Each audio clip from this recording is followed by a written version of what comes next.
Chapter 301. A Different Shade of Pain 1. Fry Starlight's POV. Laughter echoed through the living room, wrapping around me like a warm embrace from the family I loved. Surrounded on all sides, I felt a deep happiness, a kind of joy I thought had been stolen from me forever, finally returned after a long and bitter journey. Yet, for some reason, beneath that happiness, there was something else. An emptiness, a strange void that whispered something important was missing. No matter how hard I tried, I couldn't put my finger on what it was. I couldn't even understand why I longed for my family this intensely. I saw them every day, didn't I? So why did I miss them like this? And why did my chest feel so hollow? Questions with no answers. As I sank deeper into confusion, my mother's gentle hand pulled me back. She looked at me with soft, worried eyes. "Are you all right, sweetheart?" Just hearing her voice was enough to make my heart swell. Realizing I'd worried her for nothing, I forced the thoughts out of my head. They weren't worth troubling over. "I'm fine. Just a little tired," I replied with a smile. She nodded, suggesting I go rest. But before I could leave, my younger brother clung to my arm. "Don't go. Tell me more about your novel." With those innocent, eager eyes staring up at me, how could I say no? My mother was about to scold him, but I stopped her. Then I sat him beside me and began telling a fantastical tale. One full of struggle, sorrow, and a cursed hero trapped in an unending spiral of chaos. Talking about my story about Fry Starlight always helped me escape the weight of the real world. And when I finished, my brother's eyes lit up with awe. "That was amazing," he said, maybe a bit dramatically. But I could tell he meant every word. Even my parents seemed impressed. They both encouraged me to publish it, to share my story with the world. It was a great idea, and I decided I would. Everything was going perfectly, almost too perfectly, so much so that I started to doubt it was real at all. But along with that joy, a strange feeling kept growing inside me. A feeling that something wasn't right. I hated it, so I ignored it, choosing instead to focus on the happiness I had, on the life that was unfolding just the way I'd always dreamed. I grew up in a loving home ec, landed a good job, published a novel that became a global hit. I was the happiest man alive. What more could I want? Marriage, maybe? I figured I was old enough to settle down, but a part of me didn't want to leave my family behind. Now that's a dilemma. I thought about it seriously. Should I bring my future wife to live with us? But what if she didn't get along with my family? What if I had to choose? I already knew my answer. I'd choose my family every time. Lost in those ridiculous thoughts, I leaned back in my office chair with a sigh. Let's just not get married then. Decision made. I left work and headed home. What should I do when I get back? Maybe write a new chapter? Play with my little brother? Sit down and have a grown-up conversation with my father? There was so much I wanted to do. So I hurried home, a smile on my face.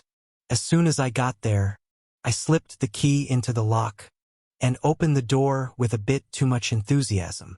"I'm home," I called out, expecting to hear my mother's voice, the one that always greeted me first.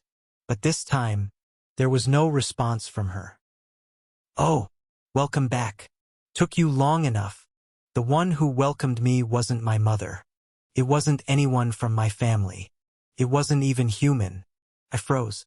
Standing before me was a creature, tall, cloaked in a black robe that flowed like smoke, for twisted horns crowning its head like a king's grotesque diadem. His face was bone-white, marked with black lines, and 3 glowing red eyes. He clapped slowly, smiling. "Welcome back, Fry. I've prepared a gift for you." Frozen in place at the sight of this grotesque creature, a being unlike anything I'd ever seen, I failed to notice what was behind it right away. The living room. The same one where I'd sat countless times with my family, had become a gruesome torture chamber, painted with splashes of red, black, and yellow fluids staining every corner. But what gripped my gaze more than anything else were the 4 mutilated corpses strung up like decorations. My parents, my brothers, hung by nooses. Their limbs had been severed and reattached in the most repulsive fashion. Their arms and legs were stitched together in a way that formed a single word. Welcome. Sorry. I didn't have time to prepare anything better, the creature said cheerfully. But I hope you like it. He kept talking with unsettling delight, but I couldn't hear a word of it. I was in shock, paralyzed, and that awful feeling returned. That overwhelming sense that something was deeply wrong. Only this time, it was a million times stronger. Collapsing to the ground, I screamed uncontrollably, unable to comprehend what was happening. Grief, rage, terror, nausea. They all hit me at once. I cried uncontrollably, vomiting everything in my stomach. Pathetic. As I broke down, sobbing, retching, trembling, that twisted demon simply laughed at my suffering. And when I saw the world I had cherished being torn to pieces before my very eyes, grief turned into rage. I lunged at him, the monster who had done all of this. Screaming, I threw a desperate, wild punch, clumsy and untrained.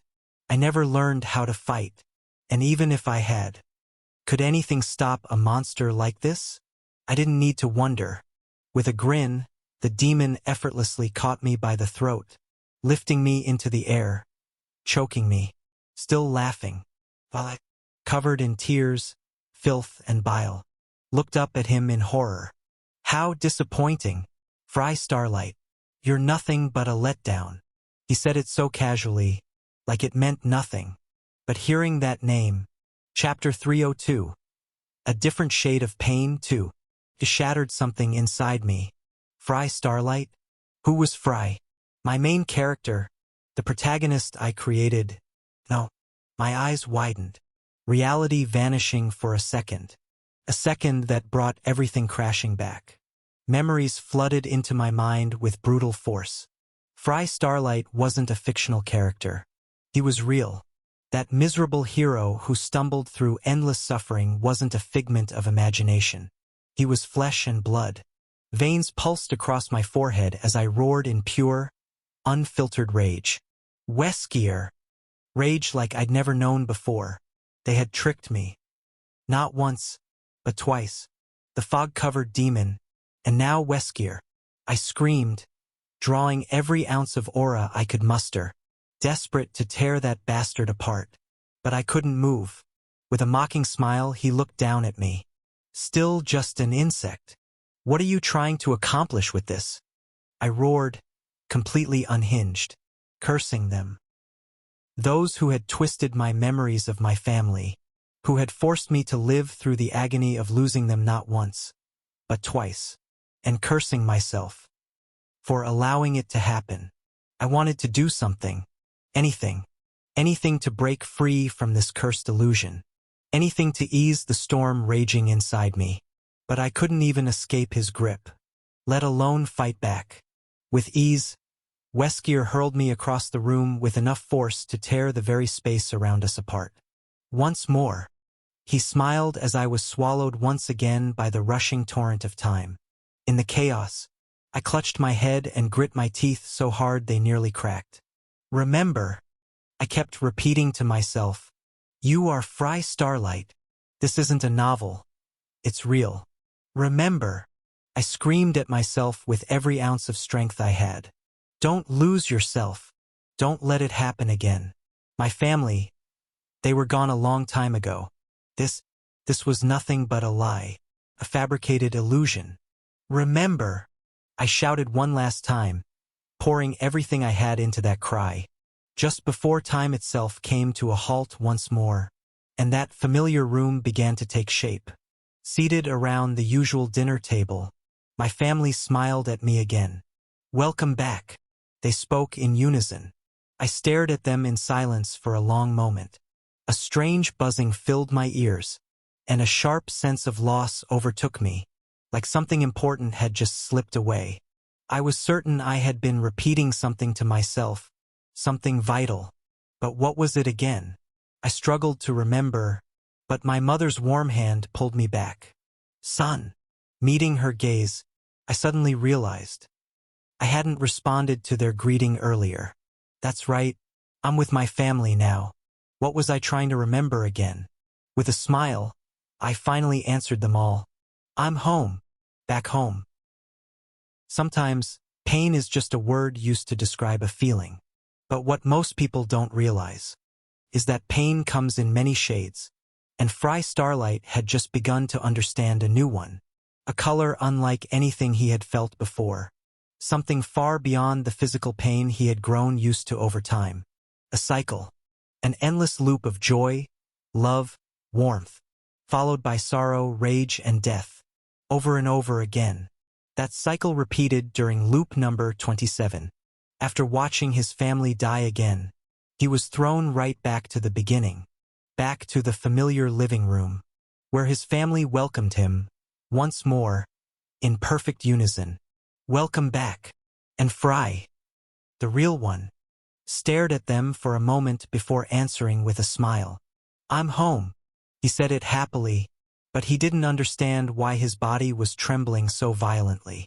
His mother and the rest of his family looked at him, surprised. Son. Brother, they asked in unison. Why are you crying? Ha! Startled, Fry touched his cheek, wet, tears falling uncontrollably. Why are you crying? I don't know, he said, his voice catching in his throat as a silent sob nearly choked him. I'm really happy. He was surrounded by the people he loved, his precious family. I'm happy. So why am I crying? Why wouldn't the tears stop? Why did his chest ache like something had been torn from it? He didn't have an answer.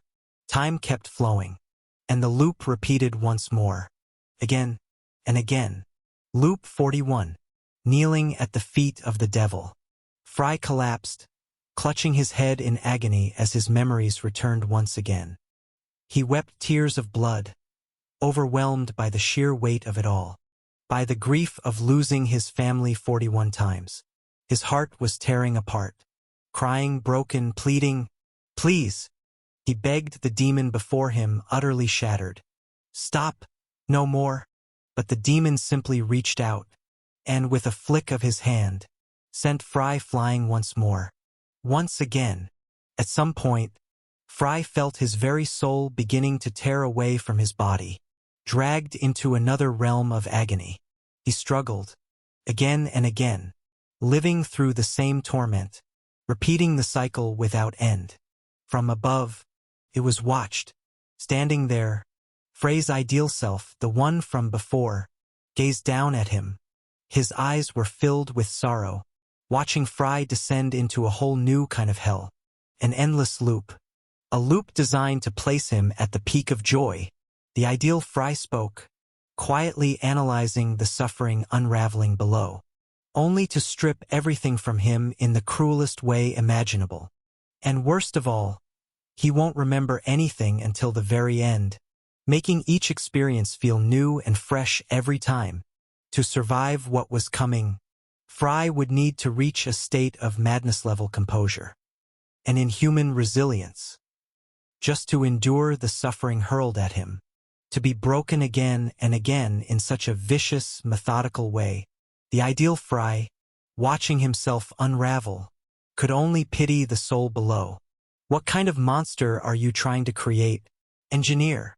He whispered, as Fry continued to fall deeper, slowly consumed by madness. Chapter 303. The Loop of Sorrow. Awakening in Darkness 1. Happiness, joy, delight, pain, sorrow, despair. They're nothing more than relative terms, labels we assign to the ever-changing conditions of life.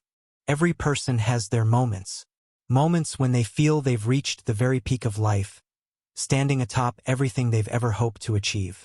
And then, there are the moments when they plummet, deep into the pitch-black pit of despair. These highs and lows define the human experience, fueled by the sheer weight of the emotions we carry. But for most people, those moments, whether joyful or tragic, are fleeting. They pass. Sometimes they leave scars that never truly fade. But life, in one way or another, continues forward. But what about that anomaly? That one rare, terrifying anomaly, when life flips upside down the very moment you've reached your greatest joy, and drags you, screaming, into the jaws of despair and death? A nightmare most would never dare imagine, let alone live. But what if that nightmare became real? And not just once, not twice, but over and over again? Seconds turned into minutes, minutes into hours, hours into days and months, and finally into years, caught in a cycle that refused to end. Fry Starlight found himself enduring hell itself. Every time he reached the pinnacle of happiness, he was torn down violently into the depths of despair. Then his memories would vanish, and the cycle would begin again and again. At some point, his soul grew weary, exhausted. His tears had long since dried, so much so he had often cried blood. The memories faded, but the heart never forgot. Fry lived with that void inside his chest, a void that had grown so vast, it had become a black hole, devouring him from within. Emotions clashed.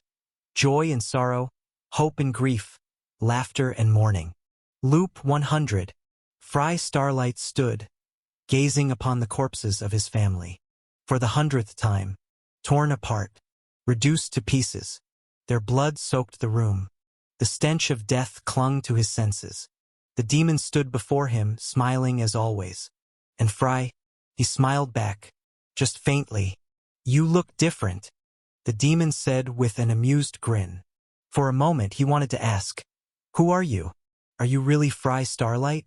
He looked young, barely in his 20s.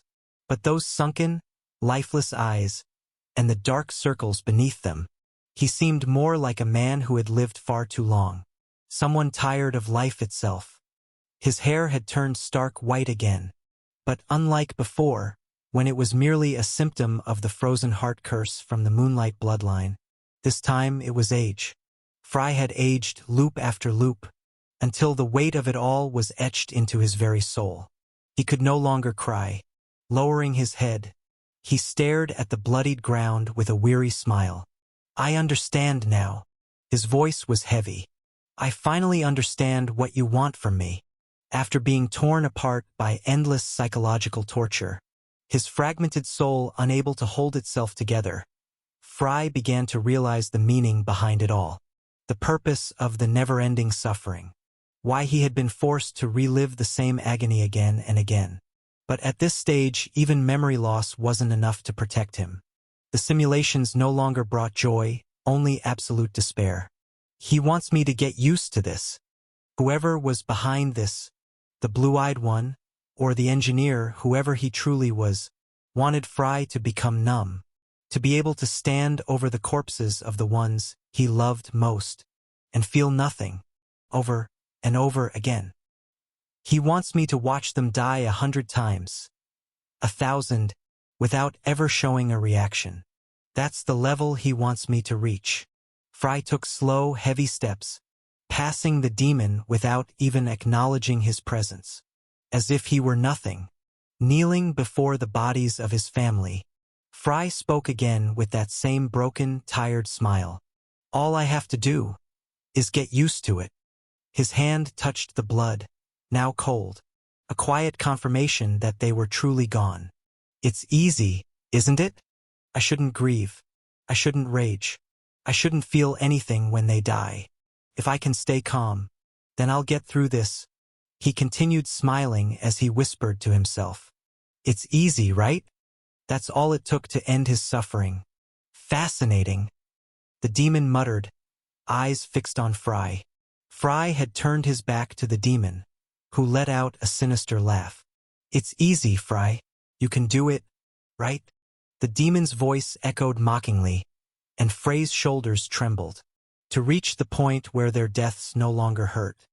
To remain calm, utterly unshaken, as you watch them torn apart, as the scent of their blood fills your lungs, and their bodies grow cold beneath your fingertips. Was he truly capable of that? A dark pulse surged violently from within Frey's chest, shattering the stillness. He lifted his head to the sky and screamed with every ounce of strength he had. As if I could ever accept something like that. A wave of black aura burst outward, shaking the entire realm. How the hell do you expect me to get used to this? Boom! The world exploded as Fry charged toward the demon. Accept their deaths? Boom! Pretend it means nothing? Boom! In a merciless rage, Fry destroyed everything in sight, even what remained of his family's corpses, until all that remained intact was the ever-smiling demon. Calmly, the demon extended his hand once more, and time reset to 0. But this time, Fry didn't resist. As he tumbled through the spiraling tunnel of time, he remained still. The scene reformed. Even with his memories wiped, his body, his very soul, still remembered. Loop 101. His family died again. Father, mother. How many times had he seen them die? You raised me to be the man you always wanted me to become. Kneeling before them, Fry mourned in a broken voice. Look what I've become. Look how far I've fallen. Pointing to himself, he burst into hollow laughter. I think I'm losing my mind. I can't think straight anymore. God only knows how I'm even speaking coherently right now. So much had changed. I want to destroy everything. This cursed world that chained me like this, I want to tear it down. I want to die. I want, but I've received nothing. I've lost my mind. Collapsed and unable to cry any longer. Darkness bloomed violently from Frey's chest again. But even in my madness, I still couldn't do it. His voice trembled, swallowed by the shadows overtaking him. I couldn't get used to losing you, no matter how hard I tried. No amount of insanity could numb the pain. I love you. And with that final thought, the darkness devoured Fry completely, launching him skyward. I love you more than anything in this world. Those were his last words, before falling into complete madness, destroying everything around him in a blind rampage. Yet still, he couldn't touch the demon. Once more, the cursed chant returned, as cruel and inevitable as death. Chapter 304. The Loop of Sorrow. Awakening in Darkness. 2. Why do humans live? It was a simple question, yet so profound when spoken by Fry, as he searched for meaning in his cursed existence. Every soul has a value, determined by this pitiful life we're thrown into. But Fry, he still didn't know his own. The value that had drawn titanic beings to him. Beings who reshaped fate around a single soul that had only ever wished for a normal life, with a loving family. This is my fate. A fate he never chose. A fate that was never his to refuse. Loop 107. Standing before the corpses of his family once more, Fry stared at them for what felt like the final time. Everything I am today, I owe to you.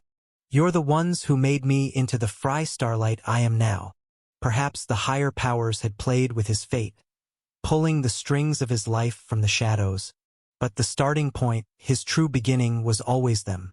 Like it or not, you've always been, and will always be, the foundation. Everything began with them. Even after his reincarnation, it was his father, Abraham Starlight, who brought him into this world. I'll never forget you. Not for as long as I live. Fry spoke with a calmness deeper than any of the previous loops.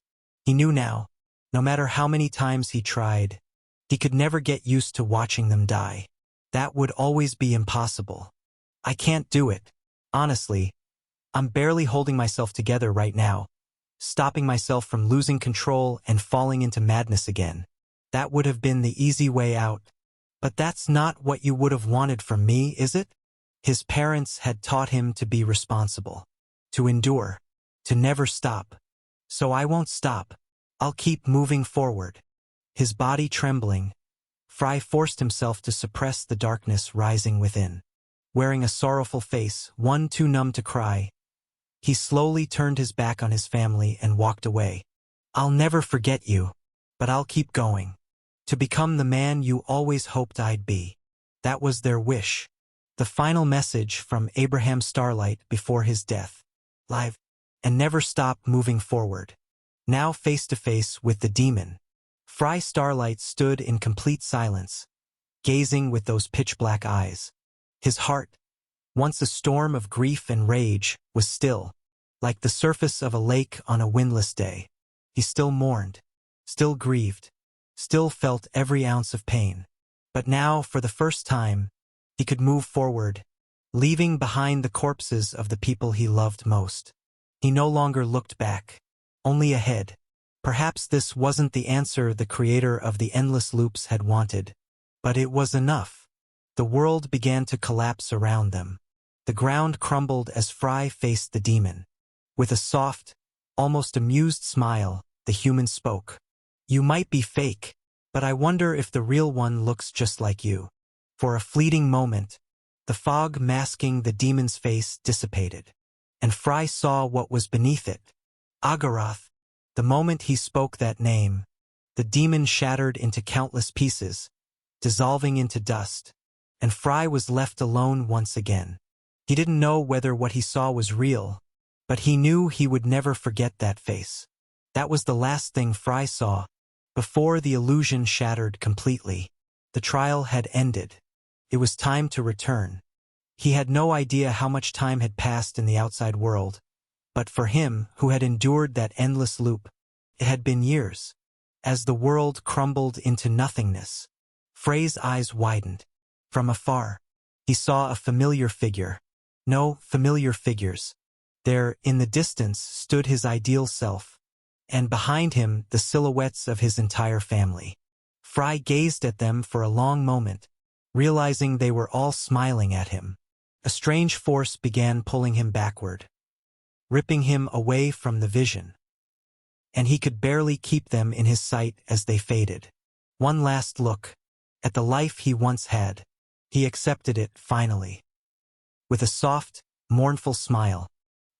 He knew that once he opened his eyes again, that image would become nothing more than a distant memory, buried deep in his heart. And just like that, Fry Starlight looked toward the future, leaving the past behind at last. Fry Starlight opened his pitch-black eyes, returning at last to the reality he'd tried so long to escape. As consciousness returned, he realized he was lying in a room he did not recognize. But those black walls, they belonged to the dark castle. Of that, Fry was certain. It might seem like everything that happened until now was nothing but a bad dream, a long nightmare that ends the moment you wake up. But the reflection staring back at Fry in those black walls said otherwise. His sharp features, the ominous aura surrounding him, and the streaks of gray in his hair, too much had changed. So much, in fact, that going back was no longer an option. From the moment he awakened, Fry felt something pulling at him. He let that instinct guide him, deeper into the massive chamber he found himself in. He had come here for answers. He had endured unimaginable torment, suffered beyond reason, all for this moment. His face revealed nothing, no expression, no emotion to hint at what he was thinking. But deep inside, he had reached his limit. He wanted the truth, and he was just about to receive it. As he moved deeper into the vast room, his heart pounded violently in his chest, as if he had finally found what he was looking for. The once empty room was no longer empty. Before him, the system's interface flickered violently. Of the 3 objectives on the panel, one had begun to glow with overwhelming intensity. Memories. But Fry didn't notice any of that. He was fixated on the object hovering before him, floating silently in the center of the room. No guards, no lights, no divine aura. Just a presence. A mask. Fry muttered, eyes locked onto it. A plain, unassuming mask of black metal, with sharp, angular slits where eyes should be. He stepped closer, drawn in as if by some unseen force. There was no pressure, no divine aura, nothing to warn him, which made him wonder if any of this meant anything at all. But he couldn't stop himself. Reaching out, his fingers gripped the mask gently. He brought it closer to his face, as if he had done this countless times before. He wanted to place it slowly. But before he could, the mask launched itself forward, snapping onto his face like a magnetic curse. And in that instant, his reality was torn apart. He didn't realize it at first. Until the pain hit him. A scream erupted from his lungs, shaking the entire castle, as Fry collapsed to the ground, writhing violently. The moment he wore the mask, it was as if his mind began to rupture. A tidal wave of knowledge poured into him. Endless, violent, and absolute. Memories, visions, information. It felt as if the entire knowledge of the universe was being hammered into his mind by brute force. But his human brain was never meant to contain such things. It was as if a sledgehammer was crushing his skull over and over again, as visions flooded his consciousness. Wars beyond comprehension, endless armies, races he couldn't name, planets he had never imagined, blood, death, destruction, a war unlike anything he had ever known. These were not his memories. They belonged to a king, to a god of battle, to the nameless king. And Fry was intoxicated. He didn't even notice the blood pouring from beneath the mask. From his eyes, his nose, his mouth, and ears, the mask held knowledge that spanned worlds. The history of this universe, from its beginning to its end, and all of it was now burning into him. So much that the shadow adaptation in his body surged forward immediately. Shadow adaptation, 1-2. He didn't know what was happening anymore. He didn't care. He was too entranced by what he was seeing. Shadow adaptation, 2-3. Combat techniques, unlike anything he had ever seen, were being engraved into his soul. Knowledge, pain, power, none of it mattered.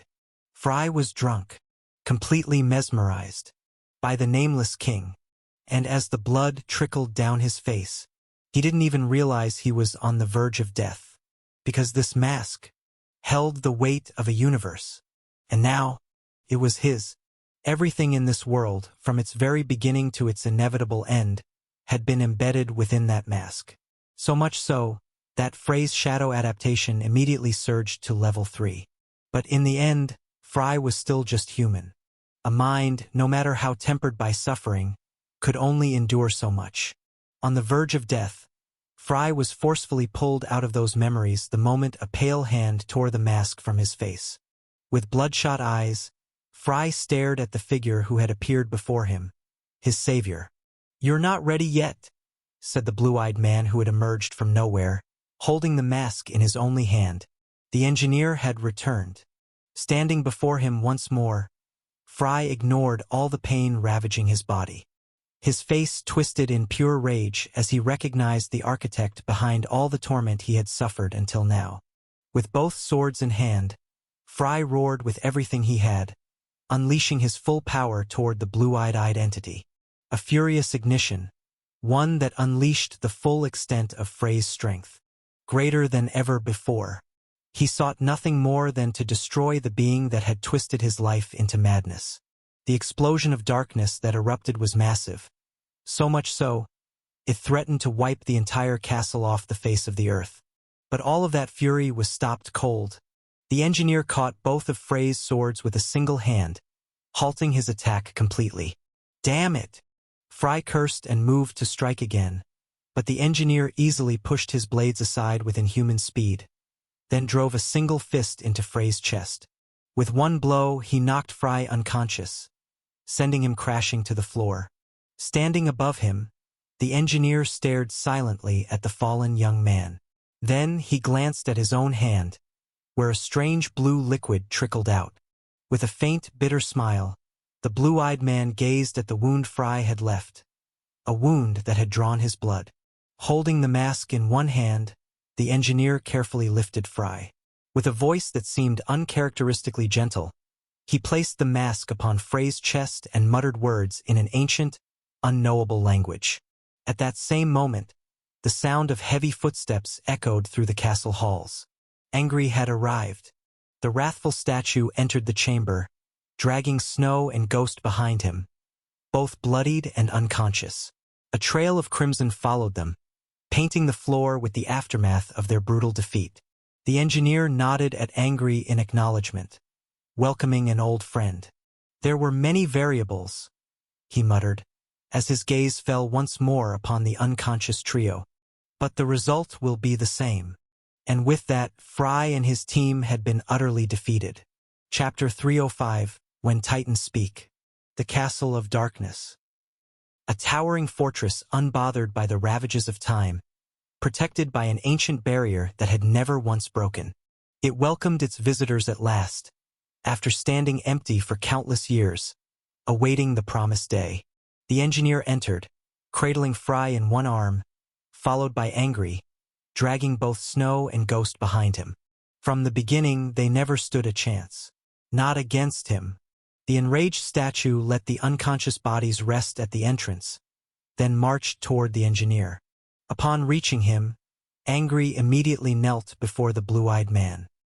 His glowing violet eyes locked onto Fry and never looked away. Unconsciously, the statue extended his hand toward the unconscious mortal. There was no way to know what the statue was thinking, but the engineer understood him perfectly. No need to worry. He's alive. The engineer smiled, an expression uncharacteristic of him, as he showed a face none had seen before, a face only for an old friend. Forgive me for making you attack him like that. I know how painful it must have been, for you and the others, but it was necessary.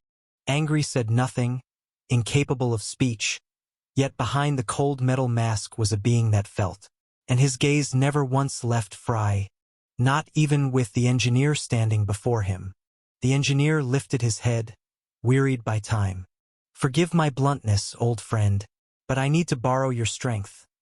One last time. An uninvited guest has come knocking. With care, the engineer passed Fry, along with the mask, into Angry's hands. The statue nodded. A blinding surge of aura radiated from Angry's body, far beyond anything he'd shown against Fry and the others. His power transferred into the engineer like a torrent, consumed down to the last drop. With a slow nod, the engineer's body glowed and vanished. In less than a second, the blue-eyed figure reappeared, soaring above the castle of darkness. His gaze fixed on the skies. The ever-dark crimson skies of Launder lit up as if the sun itself had pierced its veil. A radiant, holy light descended, a brilliant white that announced the arrival of a powerful guest.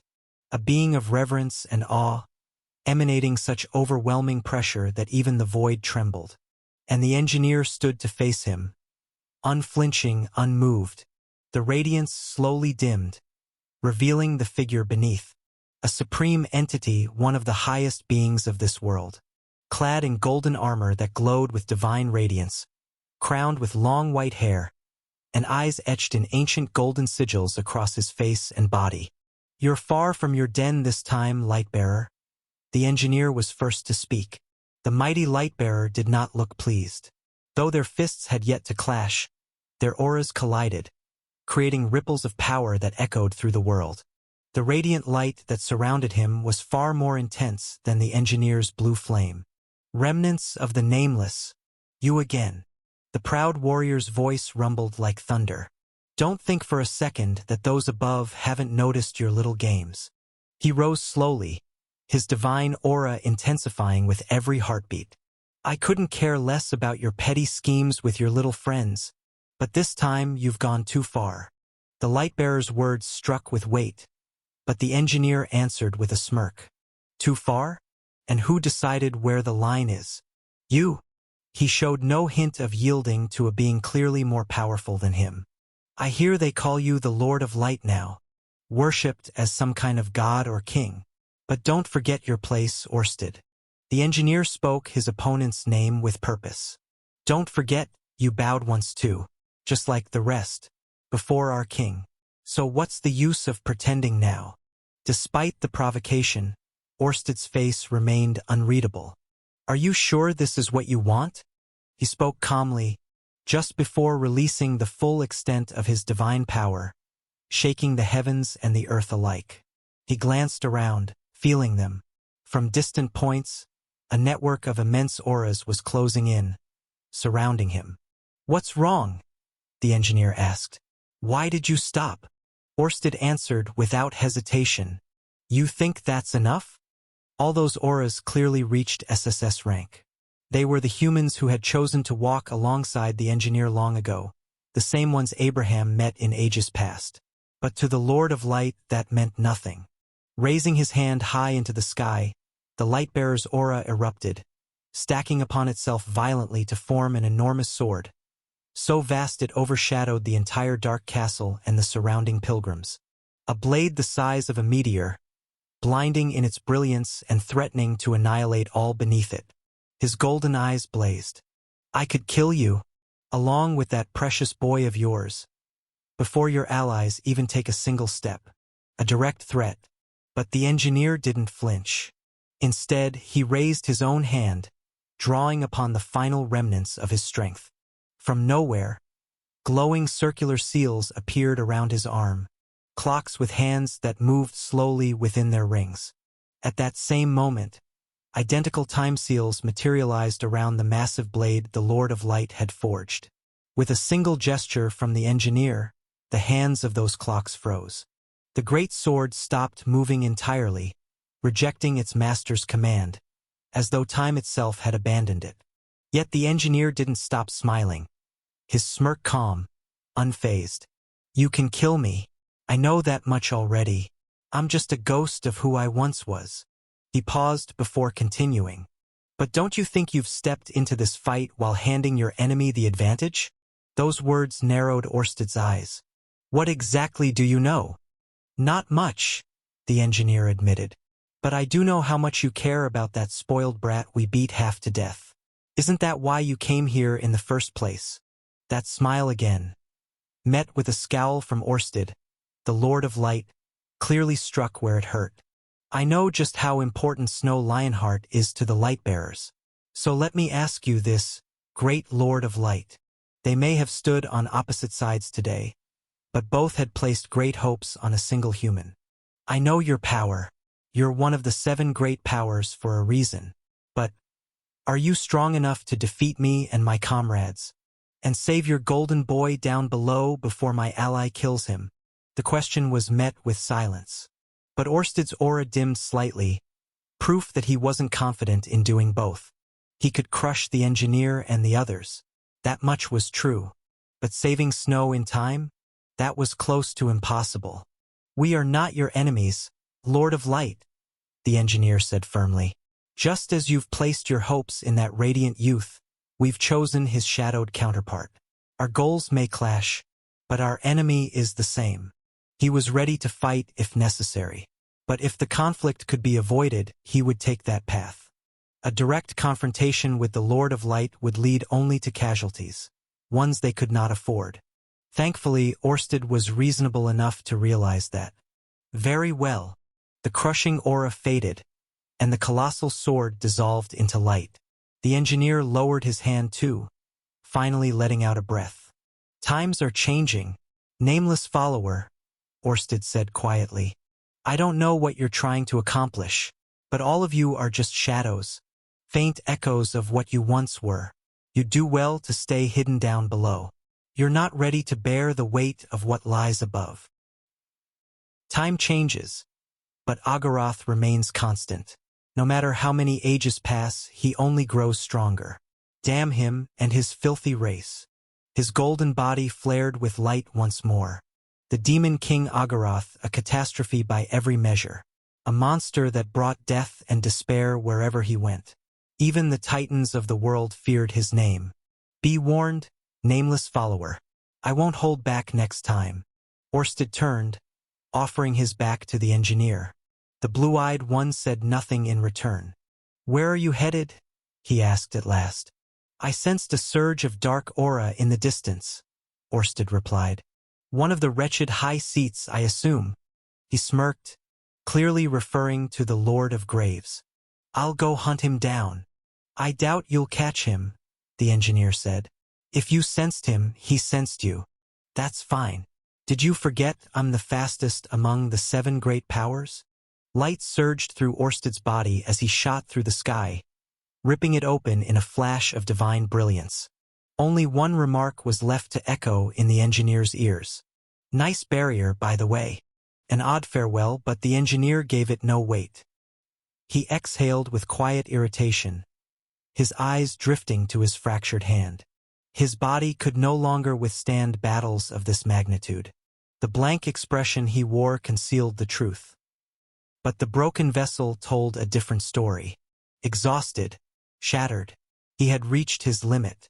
And yet, he pressed on, relentless in the mission he had lived for all this time. His blue eyes settled on the fortress below, where Fry Starlight lay. That boy had left reality behind, plunged into another world. One shaped by the mask that flooded his mind with memories never meant to be his. Memories so vivid, so detailed, they manifested as a life he was now living. While the fated encounter between Orsted and the engineer unfolded above, Fry had slipped into a deep, disturbingly vivid dream, a dream titled Nameless. Chapter 306. Nameless 1. When did it begin? Fry asked himself, watching the visions from a long-forgotten time. Wandering through the shadowy vastness of the cosmos, lost in the world revealed by the mask, Fry finally began to glimpse fragments of the truth. Earth was just one planet among hundreds of thousands scattered across an unfathomable universe. Far beyond it was a larger world, orbiting quietly in the cosmic void. Planet called Krat. A world that had birthed a civilization so advanced, it stood unrivaled in all known history. And it was all thanks to the noble race that inhabited it. Highly intelligent, almost human in form, save for their ghostly pale skin and dull gray irises. But their true distinction lay in something far deeper. They felt nothing. Love, grief, anger, all foreign to them, emotions stripped away at birth. What remained were muted senses. Pain, cold, heat. No more than the bare instincts shared by all living things. This trait, both gift and curse, rendered them machine-like in behavior. Free from sentiment, they pursued progress with unrelenting focus, reaching levels of scientific and philosophical development that others could only dream of. And more than that, they were immortal.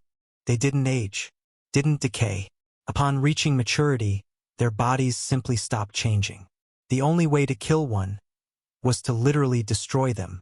Semi-eternal and utterly logical, they held no need for names. Each individual bore a number, identities reduced to strings of digits like items in a vast inventory. Their society was flawless, or so it seemed. Among them was one, designated 4005, whose name echoed more than the rest. Why?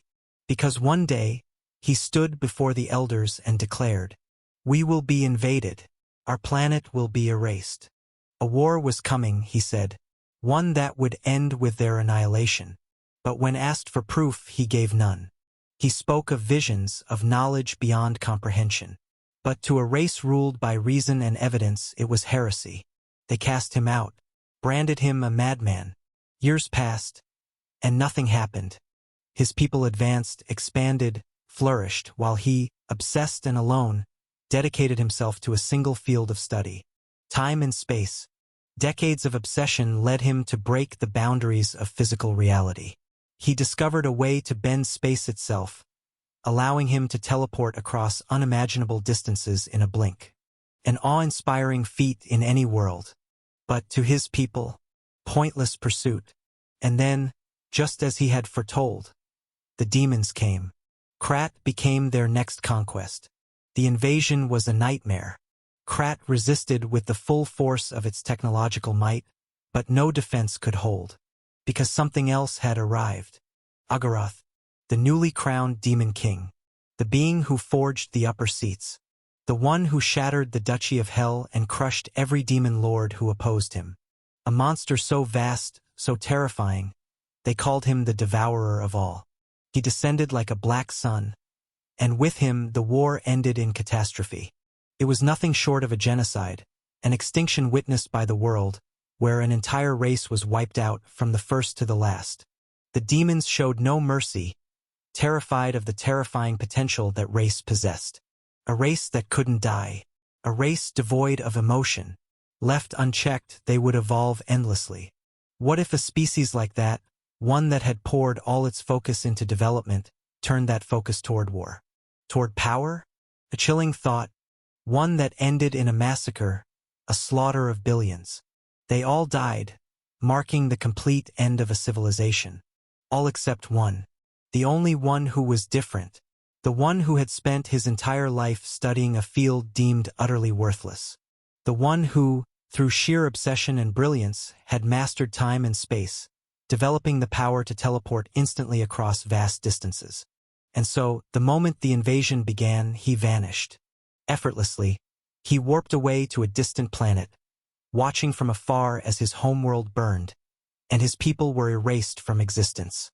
The reason he had dedicated his life to space-time, and nothing else, was for this moment. To survive. When the demons came, he had known.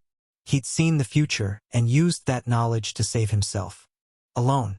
The only one who was different, survived. His world was destroyed before his eyes. Everyone was killed. But for someone who had never known true emotion, he felt nothing. No sorrow. No fury.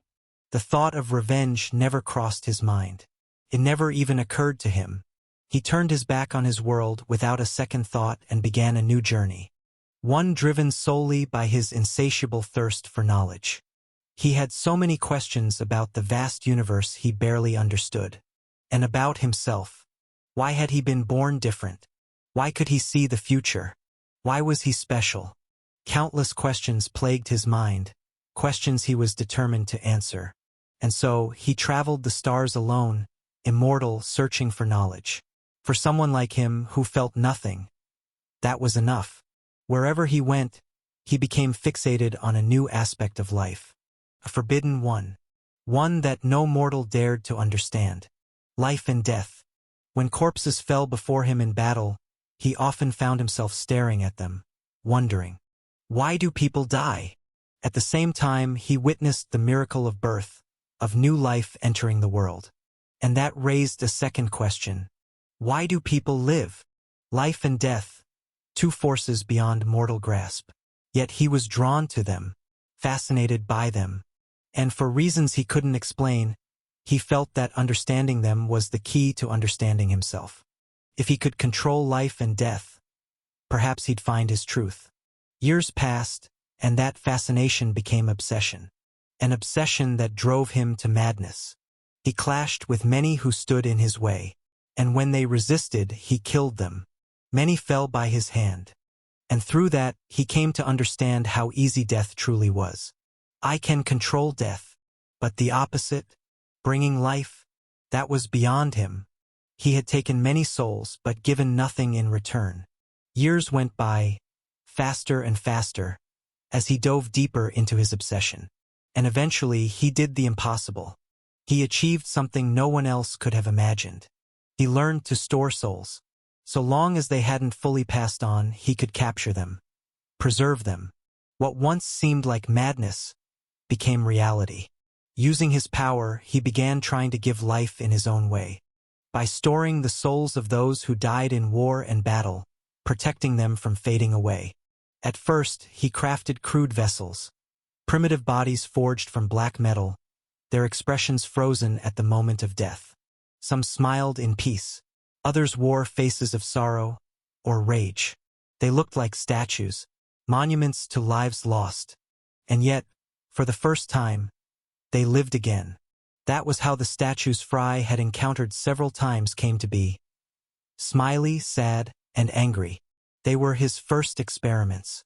From beginning to end, he viewed them as nothing more than trials to satisfy the ever-growing obsession within him. But his efforts succeeded. Eventually, those vessels moved on their own, retaining all their memories. And he didn't stop. He kept moving forward. Chapter 307. Nameless. 2. Over time, the vessels became more and more like intelligent lifeforms. From emotionless statues with no trace of life, they evolved into fully developed beings, capable of speech and self-expression. He saw them all as experiments. But what about them? The being who saved them, the one who achieved the impossible and gave them a second life. A presence of such profound wisdom, they had never witnessed anything like it before. Some were grateful. Others were awestruck by his strange power. Some revered his boundless intellect. One way or another, all of them developed complex emotions toward this emotionless entity. But he didn't stop. He traveled from planet to planet, from civilization to civilization. He absorbed everything he could from each land he set foot on, only to leave once he had learned all there was to learn. As centuries passed, the story repeated itself countless times. They say he was unbelievably powerful. By mastering every martial art he came across, his strength grew to the point where defeating anyone became trivial. He surpassed the limits of laws that govern the world.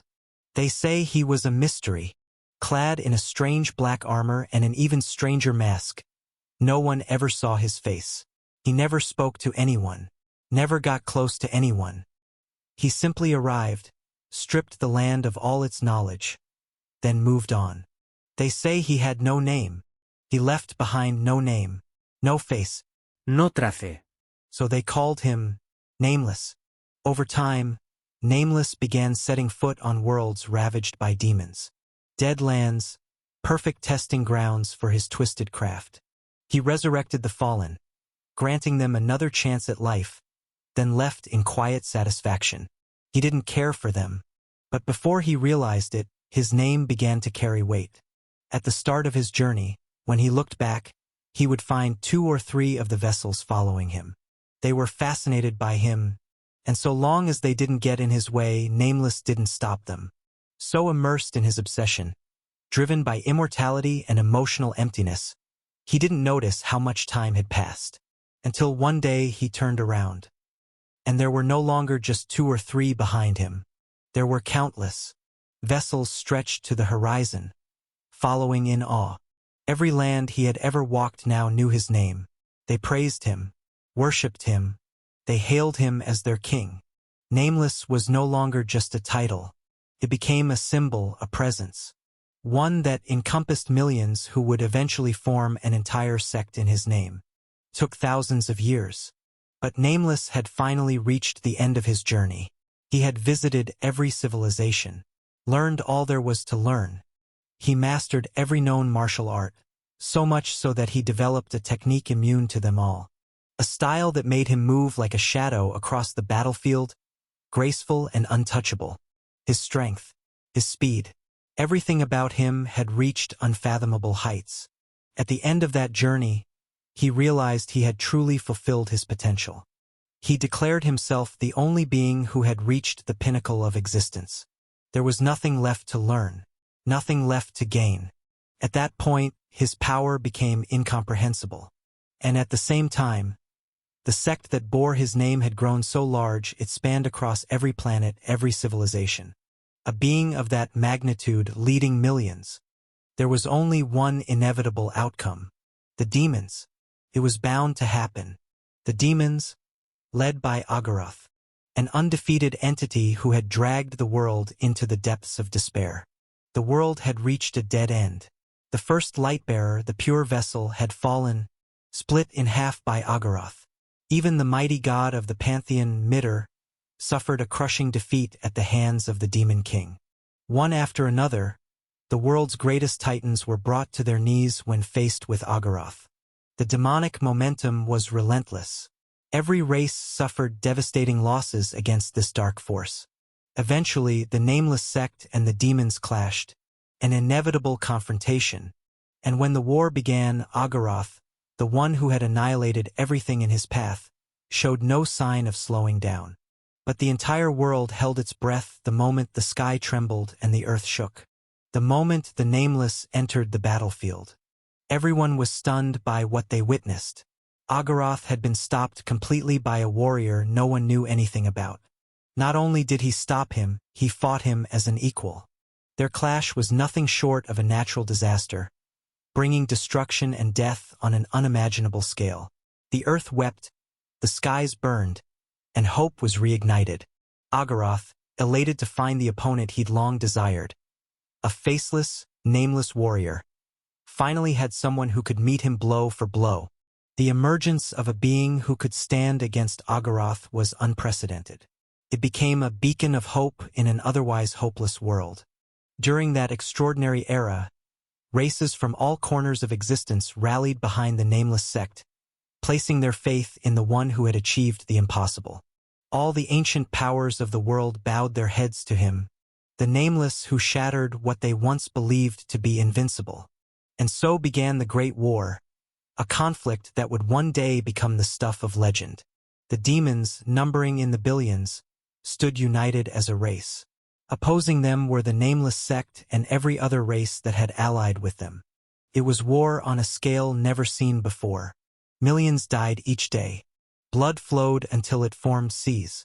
The land was ravaged without pause, and death became as natural as breathing. The war reached the heavens, engulfed the stars and skies alike. In its heart, the Nameless and Agaroth clashed countless times. Their battles defied comprehension. Neither side could finish the other, always interrupted, unable to break the deadlock between them. Agaroth, thrilled to finally find a rival worthy of his power, and the Nameless, who had surpassed all other beings, kept up with Agaroth's terrifying growth. The Demon King evolved with each fight, true to his title, the Devourer of All. But the Nameless adapted to that growth, matching him stride for stride until the very end. The war eventually reached a standstill. Billions had died on both sides. At that rate, the victor would only rule over ashes. Both Agaroth and the Nameless understood this as the casualty toll climbed into unthinkable numbers. And so, at the end of the war, a decision was made. A single battle. One final duel between the strongest warrior of each side would determine the fate of the world. If Agaroth won, nothing would stop him from ruling all. If the Nameless triumphed, the demon race would fall. One last battle, to decide everything. On the eve of the duel, the Nameless met with his greatest creation. His perfect vessel, the one with blue eyes, the engineer. Using his incredible abilities, he offered something beyond imagination. That night, for the first and only time in his life, the engineer cried, watching his king walk into the battle of destiny against Agaroth. Agaroth, brimming with anticipation, received exactly what he had longed for. At long last, after countless skirmishes, the two clashed in a final battle to the death. One the world would never witness again. A duel that made even the strongest hold their breath. And at the end of that battle, which warped time itself, in a pool of blood, the result was finally clear. Both were godlike. Their power was beyond comprehension. But in this world, there is a law. Under the sky and above it, there is no one stronger than Agaroth. The law was proven true when he sat in the blood-soaked battlefield, holding the body of the Nameless in his arms. Agaroth, grievously wounded, lifted his head toward the sky, his eyes fixed on that final thing above the Nameless body. The last move his opponent had made. Chains, ethereal, ancient, wrapped around Agaroth's soul, binding it tight. His face was expressionless. In his arms lay the man, the only one who had ever reached his level, the only one who had ever fought him as an equal. Agaroth realized then he was gone. With his soul shackled, Agaroth slowly closed his eyes. Goodbye, my only friend. And so the Nameless finally died, leaving behind an indelible mark on a world that would never be the same again. Not ever. Chapter 308. Journey's End 1. Fry Starlight's POV. There are some things in life you simply can't believe, even when you see them with your own eyes. That's the best way to describe my state of mind as I tried to process those memories. Nameless, I only glimpsed fragments of his legendary tale. A being who had lived for thousands of years. A figure who pushed himself to the absolute limit, devoting everything to growth and evolution, and nothing else.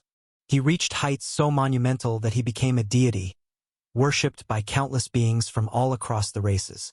I once wrote an entire novel, The Land of Survival, a story that chronicled this world in vivid detail. I built the lore, the twists, the world itself, and it became my reality. But never, not even in my wildest dreams, did I think I'd witness, with my own two eyes, someone powerful enough to stand against him, to challenge Agaroth. Just the thought of it defies everything I thought I knew. Nameless, the engineer, and the retinue that followed them. I never wrote about any of them, which only reinforced what I had long begun to suspect. This wasn't the novel I created. This was something else entirely. His life, from beginning to end, was awe-inspiring, even by my own standards. And I've seen more than most. Nameless, Agaroth, giants among giants, existing on a level I couldn't even dream of reaching. Nameless truly was a legend. But then I asked myself, what did any of this have to do with me? A revered king followed by millions. The one who once stood as the shield of the world against death incarnate. Agaroth. So why me? Once I received some of the answers, I began asking a whole new set of questions. Why me? I'm just a nobody, a fragile human. Even with the power of aura, I'd be lucky to live just over 100 years. So what could they possibly expect from me? I've suffered endlessly, physically and mentally. I've endured every imaginable form of torment to become stronger. But do they really want me to become something like that monster? A monster on the level of Agaroth? I couldn't help but laugh at the absurdity of it all. If that's what you want from me, Blue Eyes, I'm sorry to disappoint you. You're asking for the impossible. I don't have the qualifications or even the desire to try. Even with the mask that contains all the knowledge of Nameless himself, I can't do it. I can't even wear it for more than a minute. In other words, you failed, engineer. I meant every word, smiling in bitter acceptance. But that smile faded, as a certain memory crept back into my mind. That lunatic Nameless, manipulating souls through aura like it was the simplest thing in the world. I still remember the image of him pouring it into those vessels. Vessels, souls, and in that moment, my father's warning resurfaced. His words echoing from somewhere deep inside me. The realization struck me with eerie clarity. I didn't overreact. Not after everything I'd been through. But deep down, I asked myself, what am I really? Could it be, I'm just a vessel? Like angry, smiley, Sud. Am I just like them? A more advanced version? More expressive? More alive? But still, just a vessel, crafted to host the one they called Nameless? Within that subconscious realm, the place where all that knowledge and memory had been dumped, I found myself laughing again. I didn't think I'd fall apart this easily. 107 times. I endured every one of those cycles, until my hair turned white. My tears had dried. My resolve had hardened. I truly believed I'd never be shaken again. But this was too much.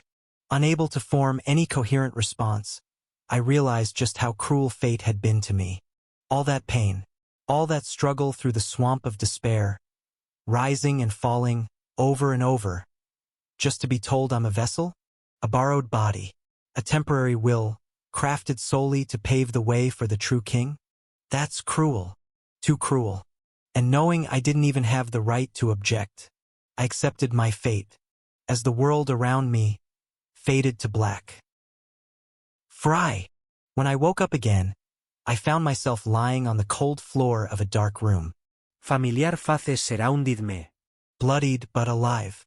On my left and right, they stared silently, though their eyes said more than words ever could.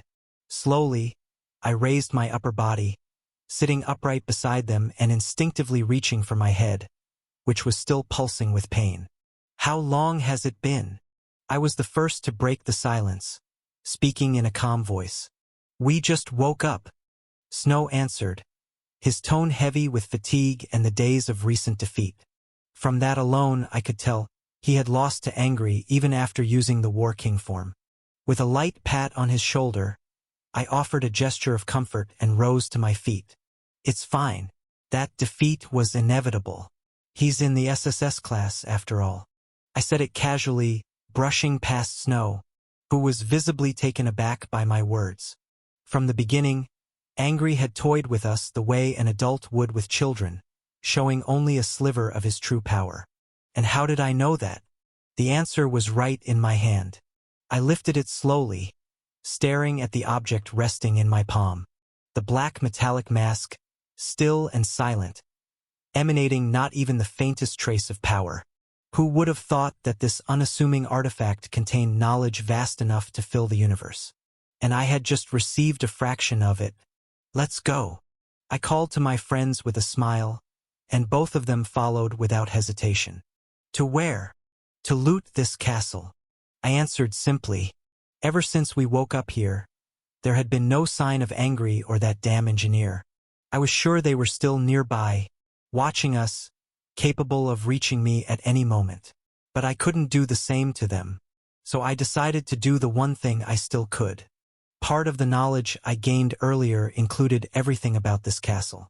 Now that I fully understood its inner workings, I realized just how important this place was.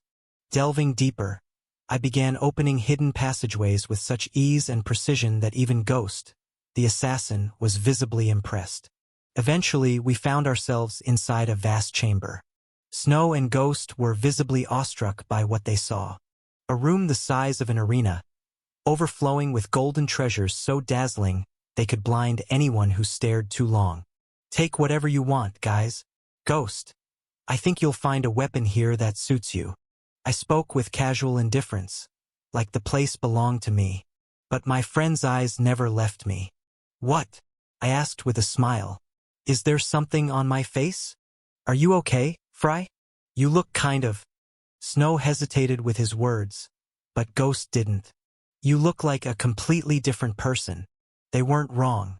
One glance at my reflection told me everything. If I once looked like a wicked prince with that white hair, now I looked more like a tyrant king, ruler of an ancient, forgotten kingdom. Ironically, that nameless entity had white hair too. Somehow, I suppose I'll end up looking more and more like him one day. I'm fine, guys. Thanks for your concern. But that's enough. I cut off Snow, who looked like he was about to press further. I said I'm fine, so just drop it, all right? I was truly grateful for his concern. Really, I was, but I wasn't in the right state to show it. Not when that nameless figure still filled my mind. Fortunately, Snow and Ghost weren't the type who couldn't read the mood. They let it go. Chapter 309, Journey's End, 2. Once the moment passed, the three of us roamed the castle, looting anything that looked useful. After some searching, I found the perfect weapon for Ghost. He was completely captivated by the twin black daggers, each releasing a violet aura that rose like dark steam into the air. He twirled the daggers in his hands, testing their weight and balance. They feel light, but they're actually really heavy, he noted. They're probably made from the same metal as my swords, I said with a smirk, sharing what little knowledge I had. They also align perfectly with dark and shadow attributes, making them ideal for someone like you. Ghost nodded in appreciation, silently thankful. The whole exchange didn't feel like one between friends anymore, more like one between someone who had crossed a threshold and others who hadn't. Everything that had happened had left its mark on our relationships, changing them entirely. It felt as though years had passed, when in truth, it had only been a few hours. Ghost was the biggest winner, now wielding an SS-class weapon. As for Snow and me, we each took a set of the black armor once worn by the nameless cult. Dressed in the same dark gear, white-haired and all, we looked eerily similar. Darkness suits you, Snow said. Not as much as it suits you, I replied. He, who once always carried a bright and cheerful aura, now seemed changed. After facing the depths of the underworld himself, I knew it was an experience he'd never forget. There were countless treasures all over the place. We took as much as we could fit into our rings. Still dazzled by what they'd seen, both Snow and Ghost couldn't help but ask, "What is this place, really?" A simple question, yet one I couldn't answer easily. This place is a tomb, a vast tomb that buried the story of a king. After gathering all we could, the three of us finally left the castle. What now? Snow asked, a valid question. Even after everything we'd been through, our main problem still remained. How were we supposed to get home? But that wasn't a problem anymore. This way. I pointed toward the path, and both of them looked at me with curiosity. I know this sounds strange, guys, but I promise I'll give you answers soon. Right now, I just need you to trust me and follow. I knew it was selfish of me to ask that after they risked their lives for me. But my head was about to explode from all the information that had been shoved into it. I couldn't think straight anymore. I just needed time. No problem, they both said. They understood. Thank you. Really. Thank you so much. And just like that, the return journey began. There are several teleportation gates scattered across this place, I explained. One of them was broken before, but now we just need to find another. I knew where all of them were. I had no idea how to calibrate them to return us to Earth, but I suspected the engineer's followers had already prepared one. The journey was quiet, each of us lost in thought, trying to process everything we had seen and experienced in this forsaken land called Launder.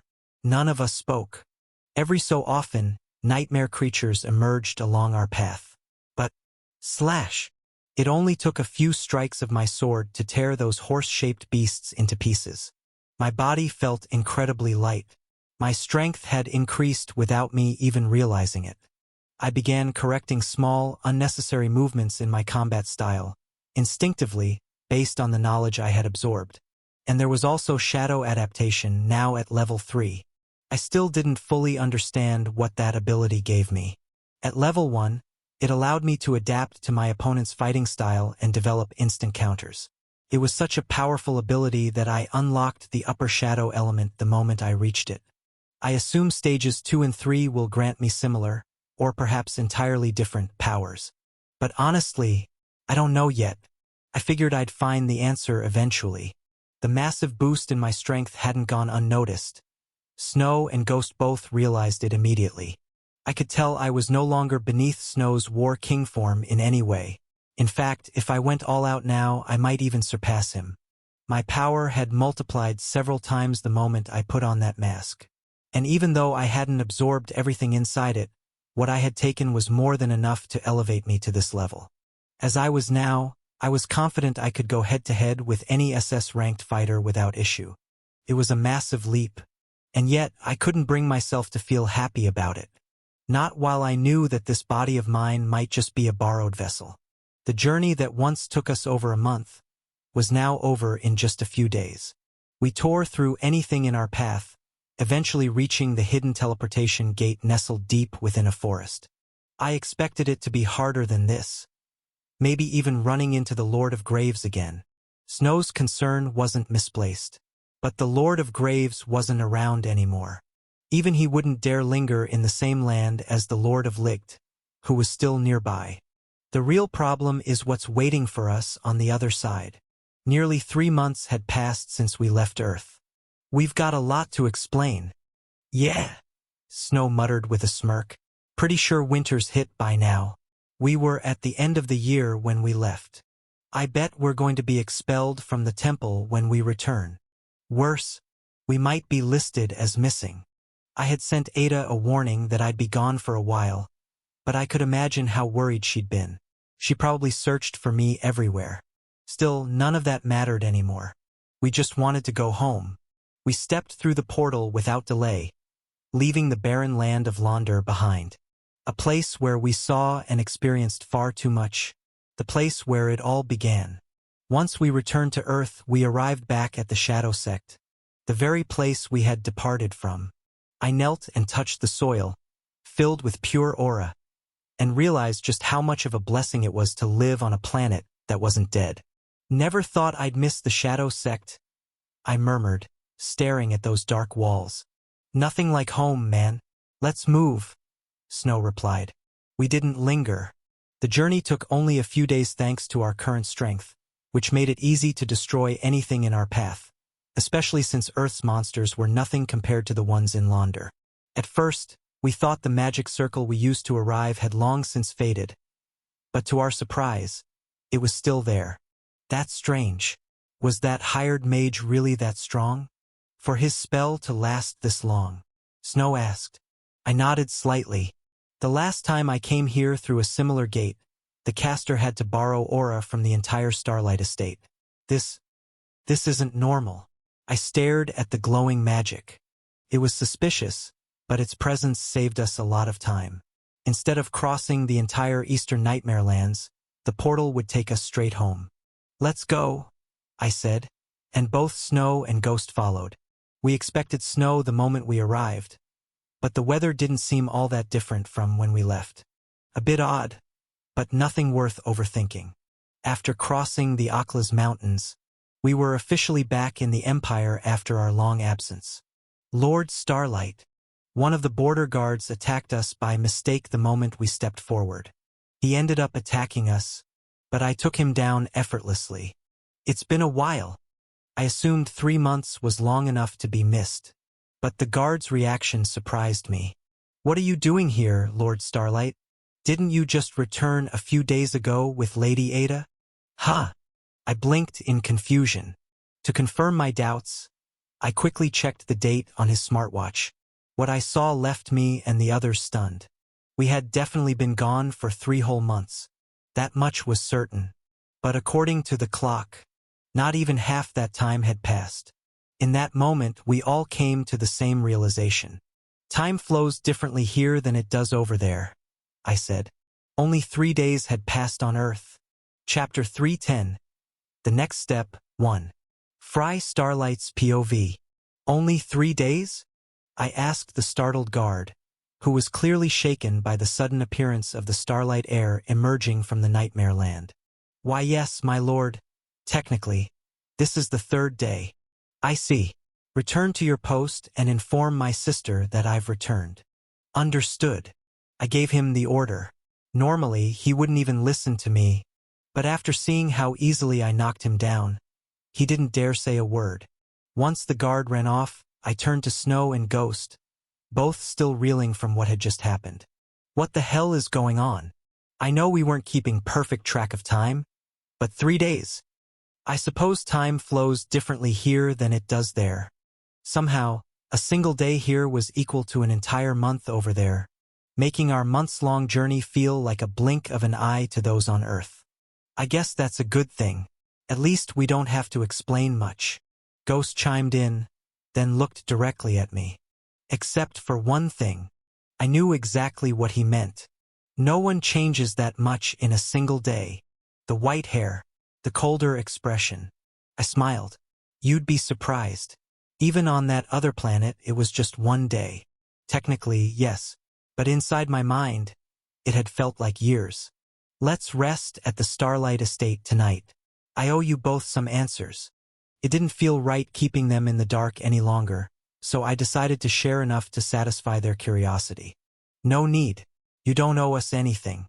That journey helped us too. It expanded their understanding of the vastness of our world, of the terrifying forces that exist far above us. And something else." Ghost twirled his aura, feeling the raw strength that had surged within him. "Spending that long in a place filled with corrupted aura pushed our bodies to adapt. Now that you mention it, you're right. That cursed aura, hostile to life itself, had become the very thing that strengthened us.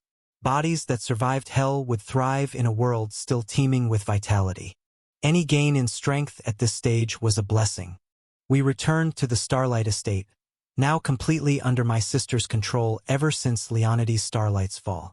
Staying at the estate worked in my favor. I could do as I pleased. And within minutes, I found myself face to face with my dear sister and Carmen, still faithfully at her side. As soon as Ada laid eyes on me, her gaze widened in shock. I had expected that reaction. "I'm back," I said with a faint smile. She ran up to me. "What happened to you?" "A lot. But I'm fine." "Fine? Look at your hair. What's with your face?" Her hysterics as the elder sister, who had recently taken on the role of surrogate mother, lasted for quite a while. At times like this, I simply let her vent until she ran out of steam. Telling her in advance that I'd be gone, and only being away for a short time helped ease the blow, but it still wasn't exactly a light one. It took Ada a few more minutes to notice Snow and Ghost, who quickly bowed to her. "I assume you've heard of the church's Golden Boy and Ghost Umbra, Son of Mist. They've been a huge help, and I'd like to host them here." In an instant, Ada shifted from concerned sister to noble lady of a prestigious house. Thank you both for taking care of my brother. I'm sure he gave you plenty of trouble. And not at all. Both Snow and Ghost answered, clearly taken aback by Ada's swift change in demeanor. I'm glad to hear that. Welcome to the Starlight Estate. Thank you, my lady, Snow stammered, clearly unsure how to handle her. I watched it all from the side, reminded once again of the sides of Ada she no longer showed to me. Later that night, we were hosted in the grand halls of the Aklas Mountains with all the luxury one could ask for. And deep into the night, I shared many of my stories with Snow and Ghost, Ada included. She deserved to hear them too. Of course, I didn't reveal everything. But I did speak of the engineer, the blue-eyed being who had interfered with my life over and over, always reaching for something far beyond my understanding. The moment I mentioned the engineer, the room reacted in different ways, but the most intense response came from Ada, who instantly connected him to the blue-eyed man that once visited her. So that's who he was. The mysterious figure. The one who had shown her a vision of my death, pushing her to change that future.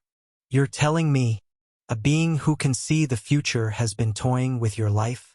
And everything you've done until now was part of his plan? Ada asked, her voice sharp. I nodded. That's right. A bitter truth. Finally, they were beginning to grasp some of the hidden layers of my life. How do you plan to deal with someone like that? Are you going to fight him? Snow asked. He'd had enough. In just 1 month, he had lived through madness beyond anything he'd ever imagined. I could tell. This was too much for him. I don't plan to fight him. I wouldn't stand a chance against an SSS rank monster who can see the future. A battle like that would be suicide. No, calling it a battle would be wrong. I'd been a puppet in his hands all along. What I plan to do is keep playing along. There's no point resisting right now. For all we know, even this conversation might be part of his design. I chose not to reveal the truth about the Nameless, or that I might just be one of his vessels. No need to burden them with that yet. I'll help you, Snow said quietly. I smiled. I'd appreciate that. Even though having him by my side meant a lot, I knew deep down, this fight with the blue-eyed engineer was mine alone. No one else could end it for me. He held complete control over every part of my life. Even this body had been tampered with by his hand. Honestly, I wouldn't be surprised if he could end me with a flick of his finger. The engineer and the Nameless had twisted my life however they pleased. Then there was Agaroth, who continued to watch me closely, his interest in me undeniable. And let's not forget the looming war against the Ultras here on Earth. I was surrounded on all sides. Anyone else in my position might have wanted to scream. But strangely, I felt calm, even as I fully realized the scale of it all. With a half-smile, I stared into the void, lost in my own solitude. For the first time, I felt thankful for all those trials that had drained me of tears. Because of them, I could no longer look back, even if I wanted to. All I could do now was move forward. After sharing part of the truth with my sister and friends, I found myself alone in my room once again. The clock read 5 a.m. We'd spoken for hours. I could still sense Ada's frustration. She had wanted to help me, desperately, but couldn't. It was all over her face. She had always been honest when it came to me, and I understood how helpless she must have felt. But there wasn't much she could do. Sadly, House Starlight was just a large piece on the chessboard of those titans. In the end, it was all up to me. In other words, my power was all that mattered now. With that thought in mind, I opened my system interface. I hadn't checked it in a while. It displayed my raw stats, excluding my swords and the blood form. Chapter 311. The next step. 2. Status. Host. Fry Starlight. Dual Soul. Class, Swordsman. Talent grade S. Current rank, B+. Strength, B. Speed, A-. Agility, A-. Endurance, A. Aura, SSS. Magic. Swordsmanship. Level 5. Limit broken. User can now reach level 7. Talents. Swordsmanship, Aura manipulation, poison résistance. Combat style, 10,000 steps of shadow. Skills. Hawkeye's Grade A. Grants the user enhanced vision in darkness, the ability to zoom in and out on distant objects, and long-range sight. Additional effect. Slight time dilation when under attack. Also allows the user to see through lower-tier stealth abilities. Phantom Steps, Grade A. Doubles the user's movement speed and renders footsteps completely silent. Additional effect. The user briefly vanishes from sight when moving at high velocity. Seduction, Grade F. A basic skill that stimulates the target's desire. Stronger when used with the opposite sex. The effect diminishes if the target's rank exceeds the user's by more than 2 tiers, and may fail entirely. Ascension, Grade S. Grants access to a heightened state of focus, known among athletes as the zone. This form eliminates all distracting thoughts, allowing the user to fight at 120% of their capabilities. Abilities. Shadow Adaptation, Level 3-7. Anti-Magic, Tier 1. Allows the user to nullify magic through physical contact. System Note. It's been a while. Did you miss me? Just wanted to remind you, you're still a bug. Achievement points, 1500. Memories. Nameless Mask, Grade? Weapon? Armor? I stared at my stats. So much had changed recently.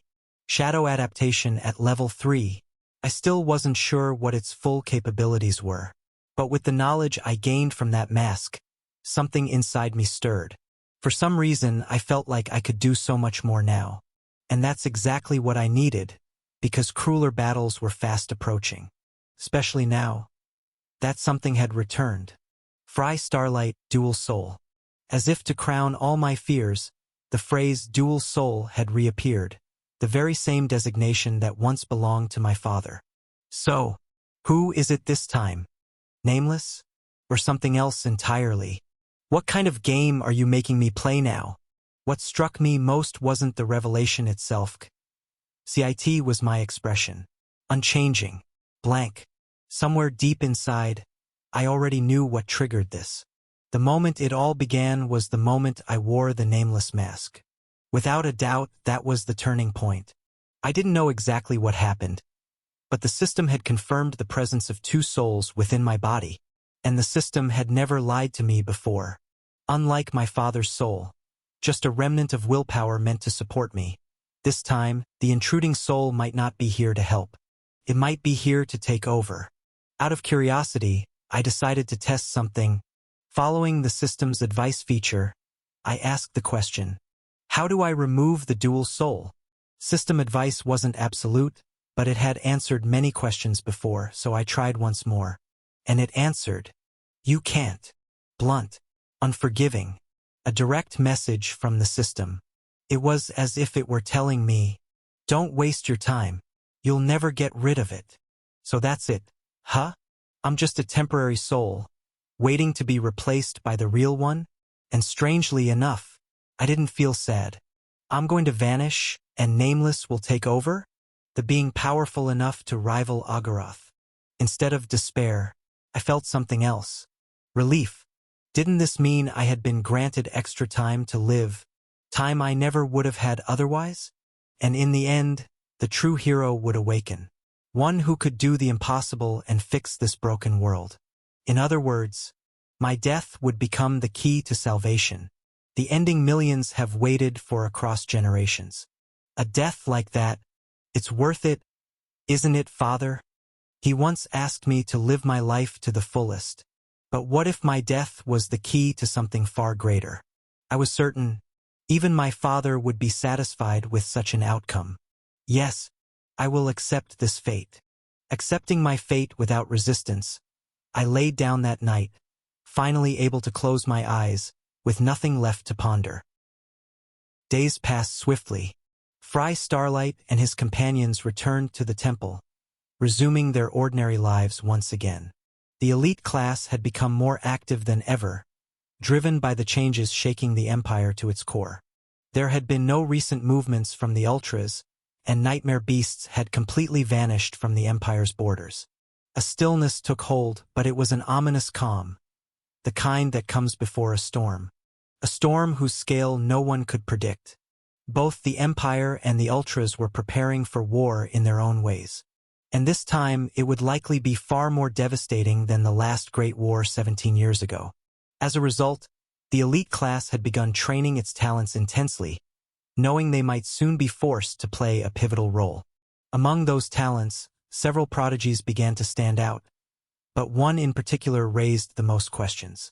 Phoenix Sunlight, the young lord of the Sunlight family, stood silently atop the viewing stands of a massive closed training arena, watching the battle unfold before him.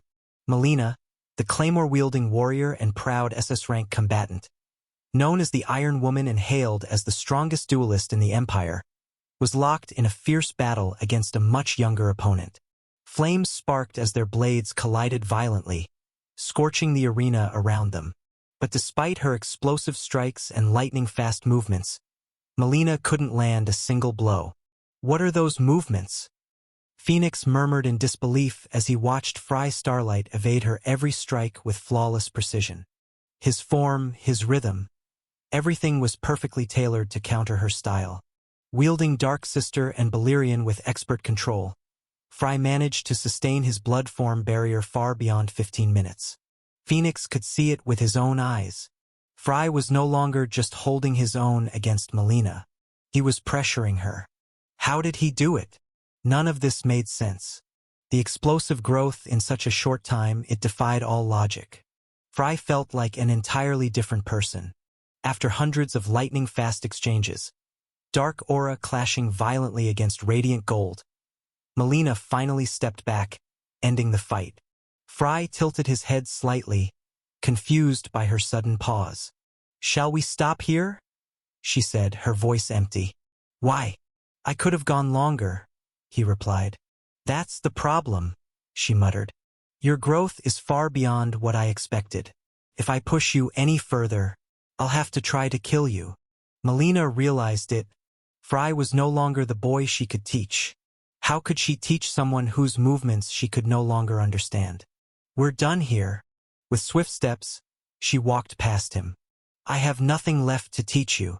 Just like that, she declared his training complete. Fry didn't respond. He simply offered his gratitude in his own way. "Thank you for everything." Her guidance had been valuable once, but compared to what that mask had given him, it felt like nothing. All of this unfolded under Phoenix's watchful eyes. He had been assigned to observe Fry. And yet, without even realizing it, that frail boy from the Starlight family had become something else. A monster the likes of which he had never seen before. Chapter 312. The Calm Before the Storm 1. "Another bowl," Danzo shouted, slamming his empty plate down and demanding more of the spicy stew. "Another one? Since when did you start loving spicy food this much?" Leaning on his elbow, Fry asked, still not halfway through his own meal. "This is your fault. Why do you only eat spicy stuff?" Danzo glared, having developed a strange habit of copying Frey's taste. "I never asked you to follow me around. As for the reason I eat this much spice..." Fry smiled faintly as a distant memory surfaced, one of the few he could proudly call a good one. "Let's just say I miss a friend who used to make this kind of food." "Old Man Shaheen?" Danzo asked, broth dripping from his chin. "You still remember him, huh?" "Of course. I visited him with you a few times. I wonder where that weird old guy went."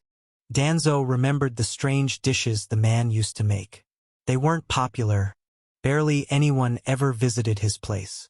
But the food wasn't bad. In fact, it was unique. "I suppose he's living somewhere out there. I haven't seen him in a long time, but he's the one who left me with this spicy habit." Fry pointed to his bowl. "Let's hope he's all right. Things are looking grim with the upcoming war." "Yeah. I heard there have already been some skirmishes along the border." It had been a few weeks since Fry returned from Launder. While he resumed life at the temple, the Empire continued to drift back and forth in a tense deadlock with the faction known as the Ultras. War could break out at any moment. That line was being echoed everywhere. among guild leaders, officials, and those in power, were always brought chaos, but for some it was a golden opportunity. Destruction for the masses, profit for the few. This upcoming chapter of death and ruin wasn't as straightforward as it seemed. Thanks to that, the temple training has gotten more intense than ever before. Really? Fry asked, face blank as ever. Danzo slapped him on the back, annoyed. You make me so angry. Are you so strong that you can't even recognize me anymore? Lately, some individuals had begun to shine, far outpacing their peers. Fry Starlight and Snow Lionheart were among the most notable, especially Fry. Ever since his hair turned white again, he'd become different. No one had seen him lose, not even to the instructors. In fact, no one had even seen him sweat. His rapid growth had reached levels that drew comparisons to Abraham Starlight, though Fry never agreed with such praise. You're exaggerating. The young lord of the Starlight family barely reacted to anything these days, which only fueled Danzo's frustration. There it is again, that old man vibe you give off. Show some damn energy. With a louder thud, Danzo smacked Fray's back with full force. Fry didn't mind. He just chuckled softly, barely budging from the blow. I'm not the old man here, Danzo. You're just the one who hasn't grown up yet. Danzo scowled at Fray's calm smile. I don't get you anymore, Fry Starlight. Should I call you the effeminate prince? Or the ancient geezer? Pick one already. Damn it. He grumbled about Fray's ever-shifting demeanor. Just call me Fry, like everyone else does. Yeah, like I'd ever do that. They continued talking while eating, a daily routine at this point. Sometimes Ghost and Snow would join them. Even Sansa dropped by now and then. But today it was just the two of them. Come to think of it, the princess has been hanging around you a lot lately. Maybe your crush isn't as one-sided as the rumors say. Danzo teased, remembering whispers about Frey's feelings for Sansa. She had left the temple for a while but returned later with a dramatic change in demeanor, almost like a female version of Fry. We're just friends. Fry replied, thinking quietly of Sansa.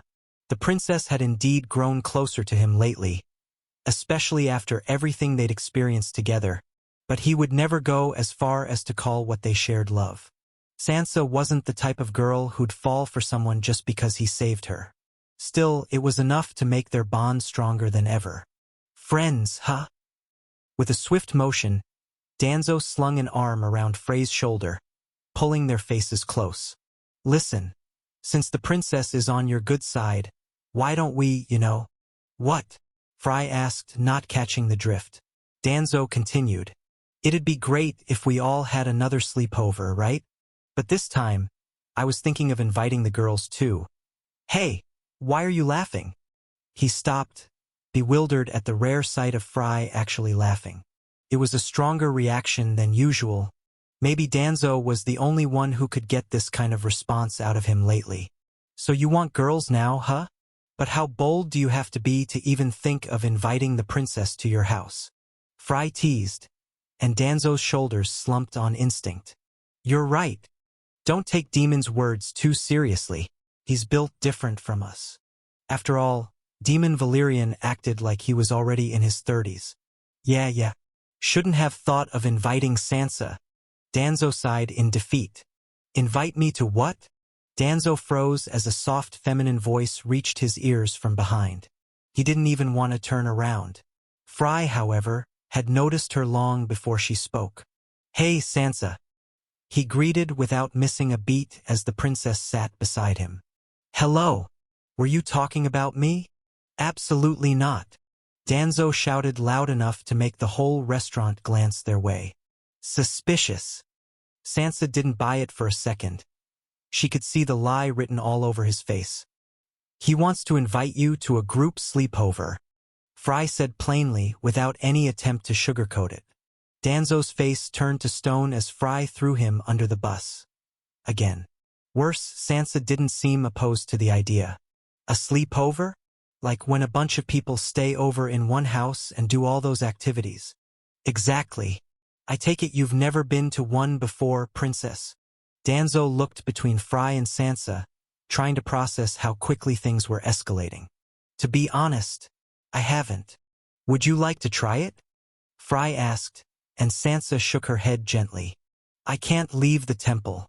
Besides, I don't want to get involved with him. Too bad. You heard that, Danzo. Danzo shrank in his seat, rejected outright. He said nothing. Whatever, man. I'm over it. He pouted as Fry laughed at his misery. They both ordered another plate, mostly so Sansa wouldn't eat alone. Silence returned for a moment, except for Danzo, who kept muttering under his breath, cursing Fry for blurting everything out so casually. Meanwhile, Fry turned his attention to Sansa. Is there something on my face? He asked, noticing her staring at him. Sansa flinched, startled by his unnerving awareness.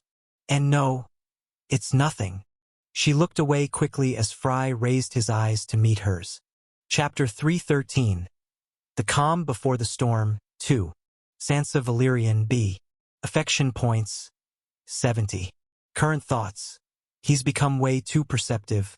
I can't read his face anymore. Fry smiled as he read her thoughts. His poker face had become so refined that even Sansa's unique ability to read expressions no longer worked on him. You're unusually quiet. Are you okay? Did something happen? Her pitch-black eyes met his as she asked. I'm perfectly fine. And for once, he meant it. He felt more at ease than ever, occasionally glancing at the thoughts of Sansa and Danzo.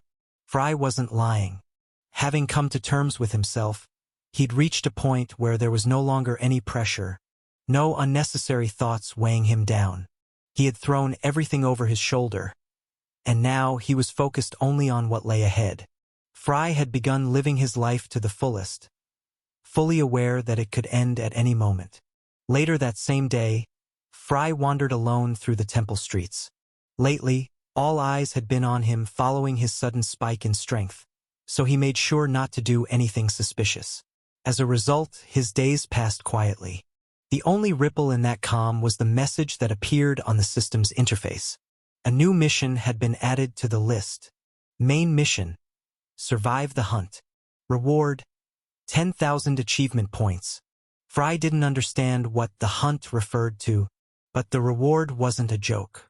It matched the final mission's prize from before, which meant it wouldn't be easy. A storm is coming. Was it from the Ultras, with the impending war looming ever closer? Or from the Church, which had begun isolating itself from the rest of the Empire? Or perhaps something else entirely, an unseen threat? So many possibilities, but all led to danger. Far from the Empire.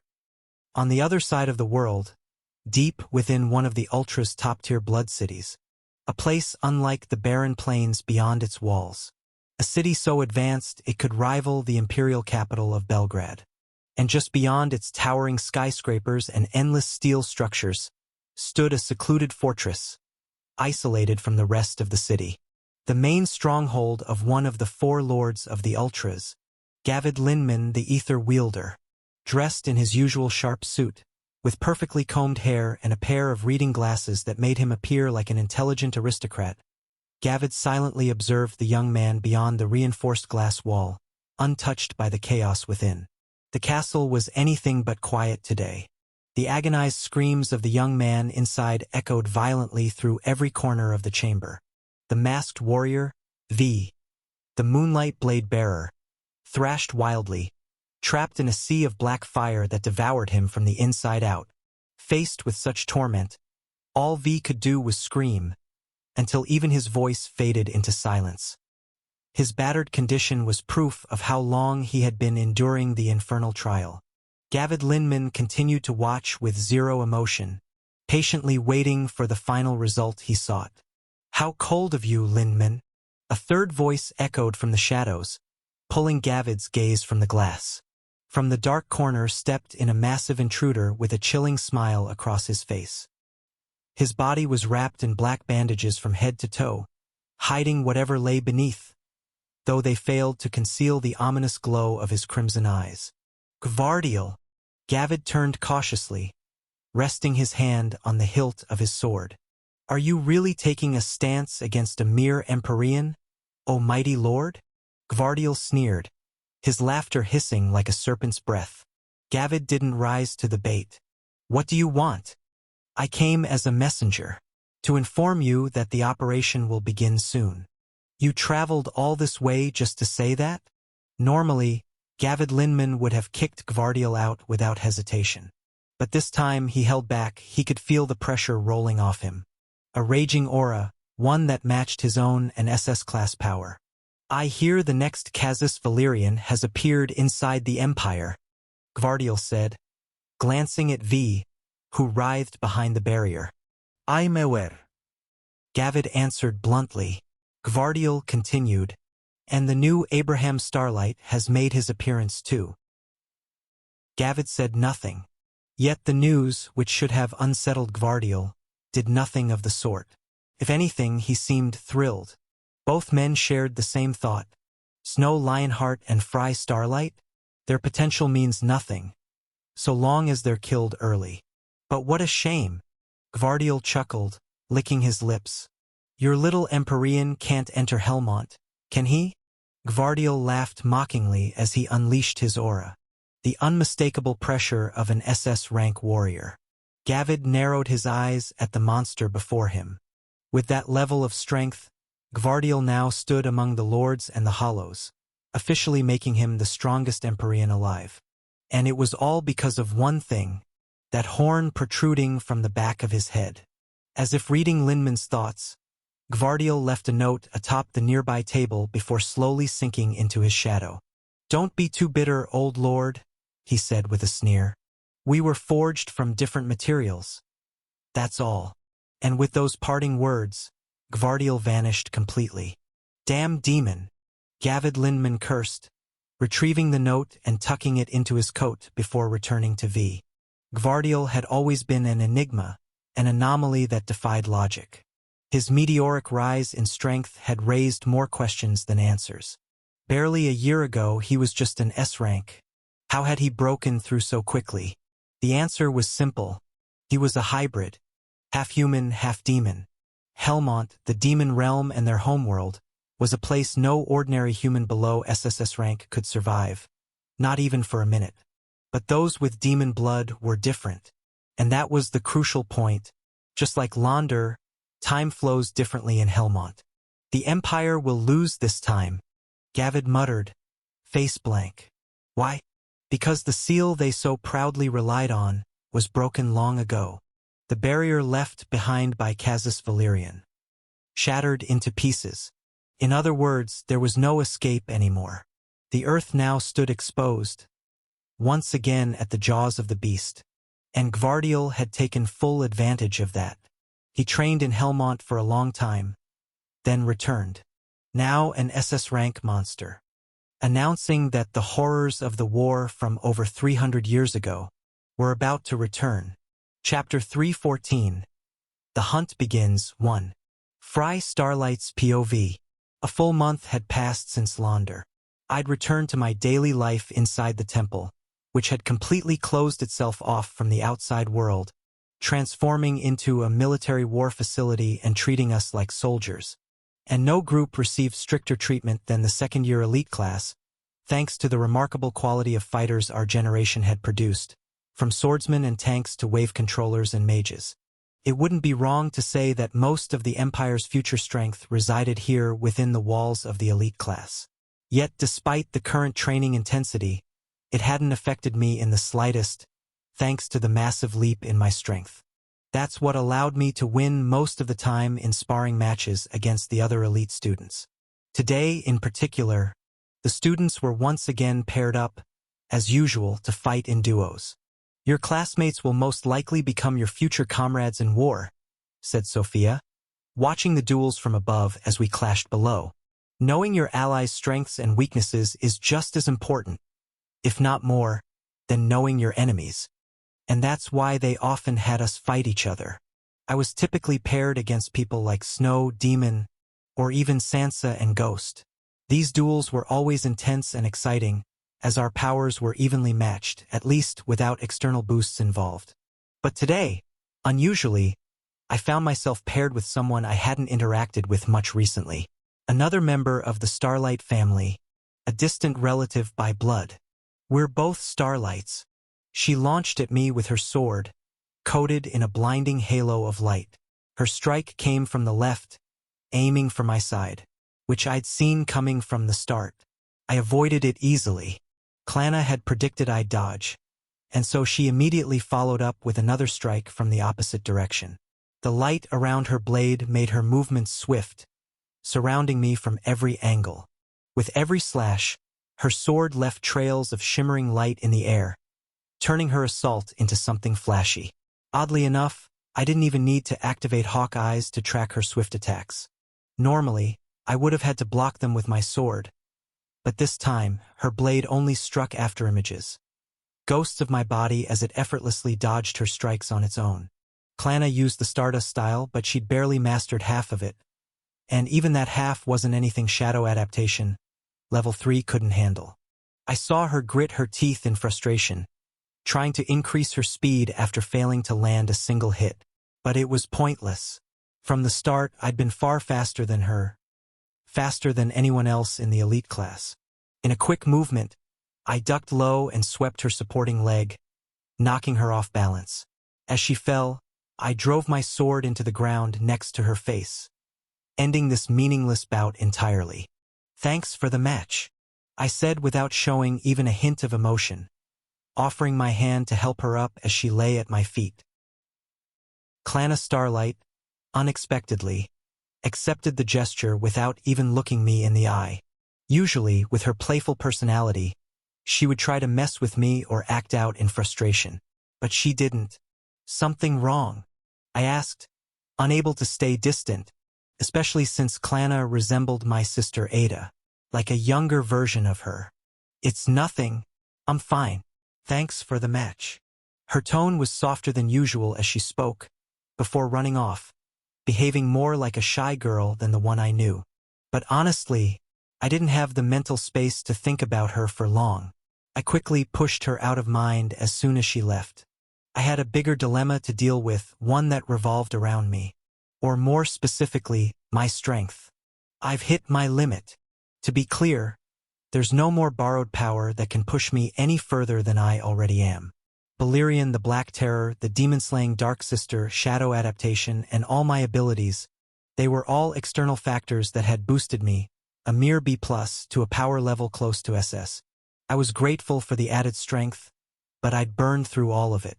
No matter what I do, I won't be able to grow stronger with borrowed power anymore.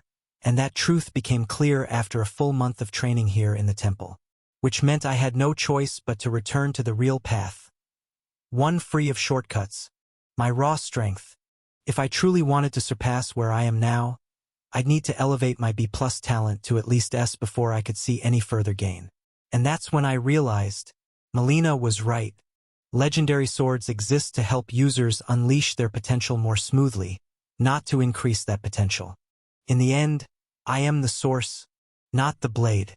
Having accepted that I'd reached my ceiling, I began planning how to raise my talent to SS and accelerate my training however I could. But for now, my strength won't improve any further, for quite some time. And that's not good news at all, especially with the challenges that lie ahead. "Are you done too?" I was interrupted by Danzo, who appeared wearing a sleeveless shirt that showed off his muscles, his silver hair damp with sweat. "Yeah. You. Just finished. They picked that coward as my opponent." Danzo jerked his thumb toward Adriana, who sat in the back with her head bowed, still reeling from her humiliating defeat at the hands of the human tank, Danzo. As a spear-bearer, she should have been able to put up a decent fight against someone like him, but the power gap was far too large.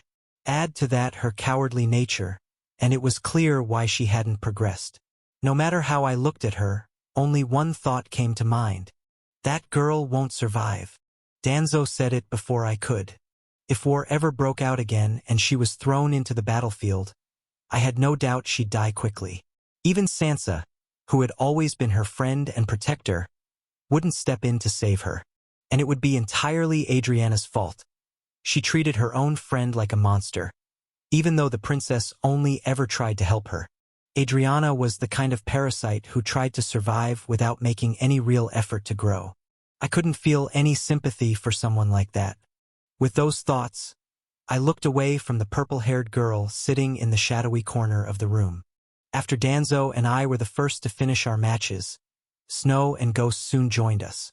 Everyone had completed their duels, showing what they were capable of. But tonight's standouts were clearly Demon Valerian and Ceres Moonlight, especially the latter. First off, Demon had fully switched to using Black Lightning from the start, completely abandoning the regular type. After observing him closely, I realized that the arrogant warrior had finally overcome his old weakness. Black Lightning devoured aura at an insane rate and placed immense strain on the body. Yet somehow, Demon had managed to extend its usage time. At this point, defeating him in a battle of attrition would be near impossible. As for Ceres Moonlight, the girl who had always fought from range as a wave controller had revealed a completely new combat style. She was paired against Sansa, yet chose to give up her typical advantage entirely. "Is that a shield?" Snow asked, wide-eyed as Ceres fought like a tank, wrapped in a suit of ice armor. A blue, icy shield encased her body, protecting her vital points and giving her the freedom to move quickly while wielding a pair of ice blades she used to slash at Sansa. Even though the princess's shadows were no longer at their peak, they were still tremendously powerful and difficult to counter. Sansa controlled them effortlessly, launching waves of projectiles in an attempt to crush Ceres. But Ceres countered with her ice, manipulating waves in return. Locked in a clash of elemental forces, their battle hit a stalemate, until Ceres shattered that balance by breaking through Sansa's defense with her own body. A wave controller fighting like a tank? Ceres Moonlight could now engage from any front, eliminating her previous weakness just like Demon had. However, Sansa's shadows were far from weak, and breaking through them pushed Ceres to her limits. The battle between the Valyrian princess and her Moonlight counterpart was by far the fiercest tonight, ending in a draw after they completely destroyed their combat arena. A draw! That term fit the outcome, but as someone who watched it unfold, I could say without a doubt that Ceres had taken control of the fight more often than not. Without me realizing it, the young lady of the Moonlight family had grown much stronger, proving that I wasn't the only one evolving. Overall, the second-year elite class was rising to exceed every expectation. That was good news for the Empire, which was hurtling toward an inevitable war. Each time the elite class stepped up, its members shone in their own ways, leaving their peers behind. Maybe this generation will be the strongest in the temple's history. That was what people were saying now. A group of youths, barely 18, had somehow become the Empire's seeds of hope. Fully aware of the expectations and the heavy burden placed on our shoulders, the elite class trained harder than ever. As for me, I stuck to my usual routine, training in the morning, hanging out with my friends after.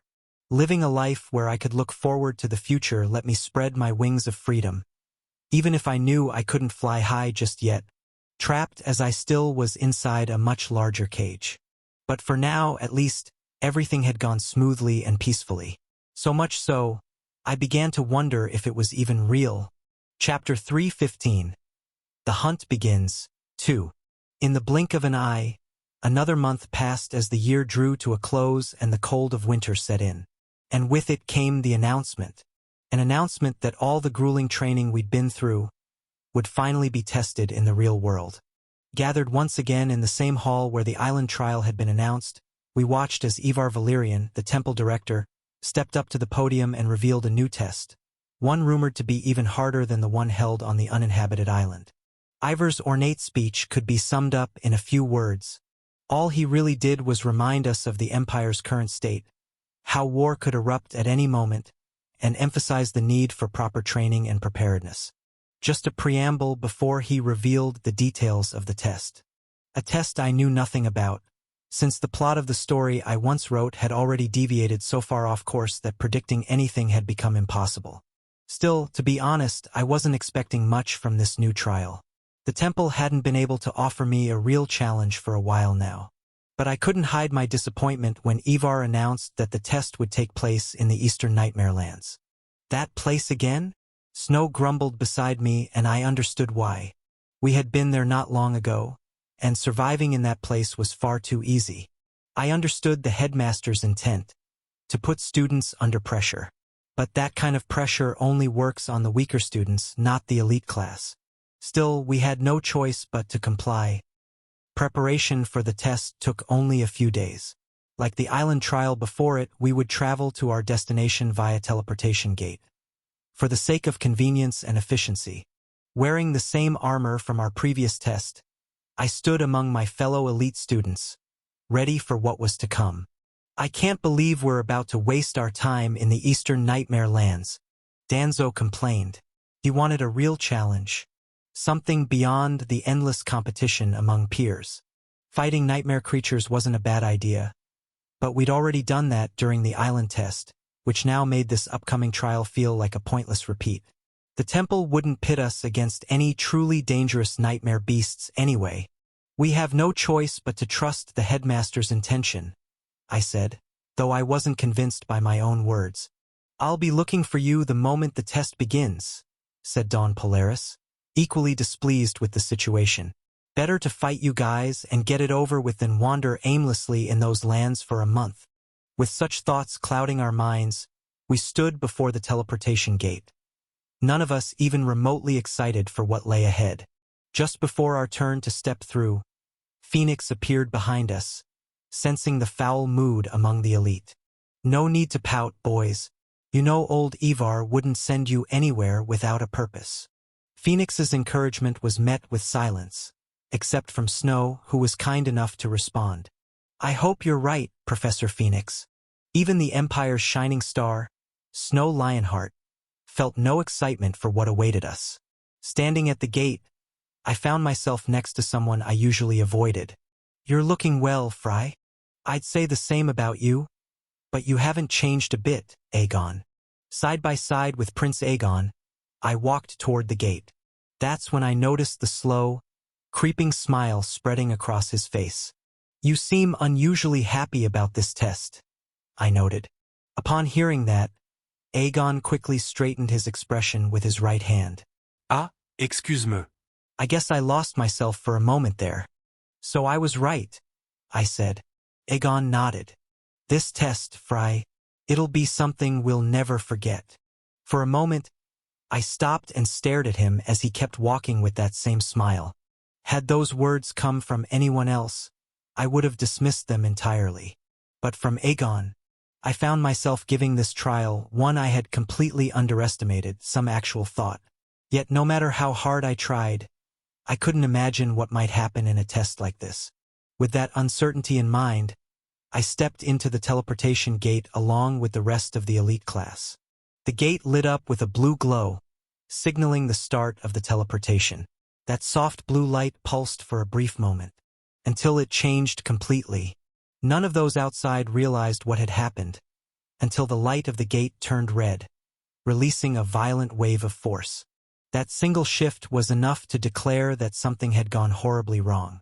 Among those outside, Phoenix, being the closest, was the quickest to act. He dashed forward without hesitation, diving through the gate right behind us, while the way sealed shut for the rest. What just happened? Phoenix muttered, unable to find an answer, but unwilling to wait around to discover it. As for us, the moment I stepped into the gate, I was startled when the system issued a strange alert, something I hadn't seen since the day of Agarotha's arrival, declaring that something had gone terribly wrong. I immediately opened the interface, trying to understand what was happening. And to my utter shock, I discovered something I never could have imagined. The teleportation gate hadn't been set to send us to the Eastern Nightmare lands.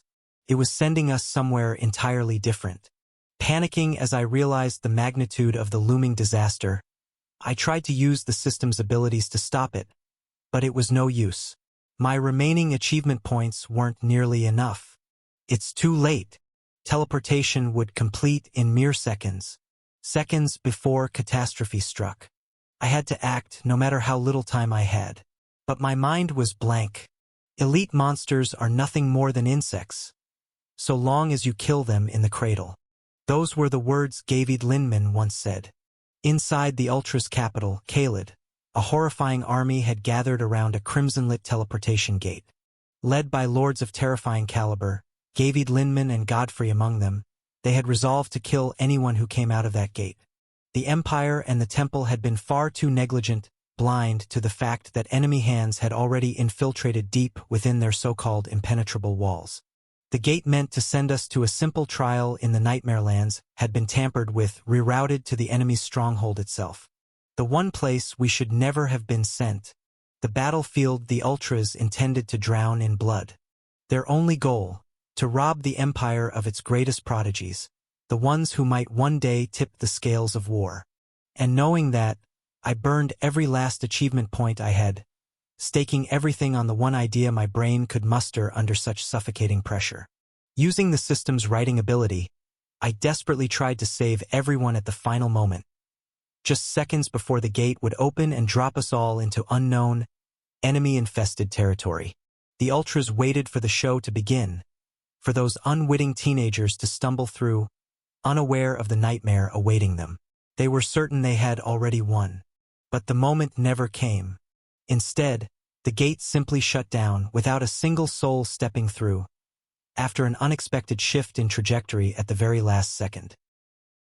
In a barren land, like some ancient desert long forgotten by time, I collapsed to the ground, drenched in sweat, gasping for air. There were no enemies in sight. No trap. Just empty wasteland. Where are we? Is this the Nightmare Lands? I left my elite classmates behind, who were still unaware of the truth, and rushed to make sense of the disaster that had just narrowly missed us. At the very last second, I had managed to alter the teleportation path, diverting us from the Ultra's trap. But I couldn't return us to the Empire. I simply didn't have the achievement points for it. All I'd been able to do was redirect us somewhere else on the Ultra's continent, far from the ambush but still deep in hostile land. But it changed nothing. I raised my head, gazing up at the bleak sky above. The wind of this desert carried with it the bitter truth. We were now in enemy territory, an entire continent where everyone wanted us dead. We're inside the Ultra's continent now. I spoke with a darkened expression, accepting a heavy truth. The hunt had already begun. Chapter 3:16. No Way Back 1. Everything happened so fast, some of them barely had time to process it. As their feet landed on a barren land, utterly devoid of life, the reactions varied among the elite class students who had just been mercilessly thrown into an unknown territory. Among them was Fry, kneeling on one knee, running his bare hand through the rough sand with a deep frown on his face. What just happened? It was Ceres Moonlight who voiced the question haunting them all. They were supposed to arrive in the Nightmare Lands, as they'd been told. But the strange deviation during teleportation suggested otherwise. Something had gone wrong. Of course, they had no way of knowing that this deviation had actually saved them, caused by Frey's intervention through the system. Had he not acted, they would have ended up walking straight into the ambush the Ultras had prepared for them. The elite students weren't fools, or at least not all of them were. After scanning their surrounding, the barren plains stretching far into a distant mountain range, the desolate, grim aura hanging in the air. Ultra's continent. Ghost murmured those words. His voice, usually too quiet for anyone to notice, was for some reason heard clearly by everyone in that moment. Truth be told, they had all been thinking the same thing, but none of them had the courage to say it out loud and face the reality. You're wrong. Unlike Ghost's calmness, a panicked cry rang out from the youngest daughter of Lord Sunlight, Scarite. It seemed she hadn't intended to yell, judging by the way she flinched once all eyes landed on her. Her next words came much softer. You don't know that. In other words, he couldn't be sure this was the Ultra's continent. That's right. It's probably just part of the test. Yeah. Both Adriana Hygeforn and Amelia Adderix hurried to agree with Scar, trying their best to hold themselves together and stay positive. Ghost showed no change in expression, even with the weight of their situation pressing down on them. He simply responded in the same calm tone. That's true. I don't actually know if we're on the Ultra's continent. Exactly, you can't. But, Ghost continued, undeterred by their interruption, none of you can deny it either. Deny what? He didn't bother explaining further, but Snow Lionheart was kind enough to step in. Just like we can't confirm this is the Ultras continent, we also can't rule it out. And even if this were just a temple test, it's hard to believe. The teleportation gate they'd used was the same one other second-year students went through. But for some reason, only they were here. Snow had considered the possibility of everything around them being an illusion, but quickly dismissed the idea. Several of them, himself included, had abilities that could detect such deceptions. No matter how much he thought about it, he kept arriving at the same conclusion. We're really in the Ultras continent, he declared grimly in the middle of the barren desert. You're telling me we're trapped in enemy territory, where every single person wants us dead? Danzo scowled, fully grasping the gravity of the situation. Forget returning to the Empire, would they even survive in a land full of enemies on the brink of war? And again, they weren't seasoned warriors. Most of them were just teenagers, some not even 18. The sight of Amelia and Adriana collapsing to their knees in shock served as a grim reminder of that truth. No. What are we going to do now? Tears welled up, and panic spread like wildfire. Their minds simply couldn't handle the reality they were now facing. Unlike Fry and a few others who had been through life and death situations before and could stay composed, the rest weren't as fortunate. Amelia Adderix's sobs, the despair and dread taking hold of them all. It all came to a halt when the sharp clash of swords rang out. Through a sudden swirl of dust caused by the impact, every eye turned to the two figures whose blades had met. None of the elite students had noticed when, or how, Fry Starlight had drawn his sword, nor how he had suddenly struck out at Prince Aegon Valyrian, who blocked the attack using a wave of black lightning aura from his own blade. Frey's cold eyes stabbed with a mixture of hatred and contempt toward that filthy prince. So you blocked it, huh? Fry spoke with icy calm, while the prince responded with a trembling blade and a forced smile. Barely. With a swift slash of his sword, Fry knocked Aegon back. The prince braced his feet to stay grounded, barely holding on. Despite using black lightning, he could only just parry Frey's blow, and still got pushed back several meters. That smile of yours, you're actually enjoying this, you damn rat. Unlike Aegon, who struggled to stay steady, Fry walked toward him with a composed, unhurried pace, holding Valyrian like a reaper's scythe. Fry, what are you doing? After everything they'd just been through, no one expected Fry Starlight to launch a sudden attack on Aegon Valyrian. The sheer shock of it sent panic rippling through the group. A few students moved to intervene, but Fry let his aura loose deliberately, unleashing crushing pressure. For most of them, this was their first glimpse of what a Victoria champion was truly capable of. This isn't very polite. Fry Starlight, attacking me like this? Aegon swung his sword, his hand still trembling from the last clash, yet the smile never left his face. Fry simply raised his blade again, pointing it at the prince. You knew it, from the start. That's a goddamn lie. Aegon denied it instantly, but Fry didn't let up. He showed no mercy to the foul prince, surging forward with Valyrian charged by a wave of dark aura. This time too, his strike was blocked, but not by Aegon. Vermithor gleamed brightly as Snow intercepted Fry, steel clashing against steel. That's enough. Fry. Snow. Fry muttered his counterpart's name, still pressing forward. Step aside. Look around you. Snow's voice boomed as his light-based aura clashed violently with Frey's darkness. His words snapped Fry back to his senses, making him finally aware of the situation around him. Without realizing it, most of the elite class had already started to shift toward Aegon's side. Only a handful remained near Fry, and even among them, most stood in hesitant silence. Stop it, Fry. This isn't the time or place for this, said Sansa, stepping beside him, trying to pull him back from the brink. Yes, listen to them, Fry.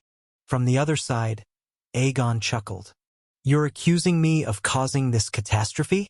I mean, what would I gain by throwing myself into enemy territory alongside the Empire's top talents? Does that even make sense? Aegon Valyrian answered with what he did best, words. And gods, was he good at them? From where I'm standing, Lord Starlight, you're the one acting like a traitor. As Aegon spoke, gazes full of suspicion and judgment turned toward Fry. In that moment, Fry finally realized the mistake he had made. The prince had spent years building his reputation and status within the empire, turning most people into mere pawns who trusted him implicitly. Even those who hated him, like the witch Selena, had to obey because he held their parents hostage. As for Fry, there weren't many willing to stand with him against Aegon. Yet even with the odds stacked against him, Fry didn't lose his composure, not for a second. Chapter 317. No Way Back, 2. Chapter 317. No Way Back, 2. So I'm the traitor now, huh? Fry let out a soft chuckle, but his killing intent surged, blanketing Aegon and everyone who had gathered around him. There's a fundamental difference between us, Aegon. If I wanted you all dead, you would be. If he truly were the traitor, half the elite class would have fallen before they even realized what was happening. Then do it. Even under Frey's pressure, Aegon didn't flinch. In that moment, Fry was ready to cut him down. Ready to clash with the entire elite class if that's what it took to silence the serpent that had hissed in his ear for far too long. Snow Lionheart saw it clearly. His counterpart was about to make a move he couldn't take back. And so, Snow resolved to stop him. Ghost, Danzo, and Sansa all followed, bracing themselves for what could be the beginning of a disaster. But, just before it could all spiral into chaos, everyone froze the moment something crashed down from the sky, shaking the ground and triggering an ear-splitting explosion. From within the swirling sandstorm, a man emerged, his aura explosive, his fiery brown hair wild, and his eyes glowing fiercely as if searching for something. And he quickly found it. The elite class recognized him at once. That man was the sole glimmer of hope in the sea of despair they were trapped in. Professor Phoenix, one of the girls, most likely Amelia, screamed and ran straight toward him. Phoenix Sunlight exhaled deeply in relief. He had finally found them. Judging by the intense aura surrounding him and the sweat soaking his body, it was clear he'd been searching for them for quite some time.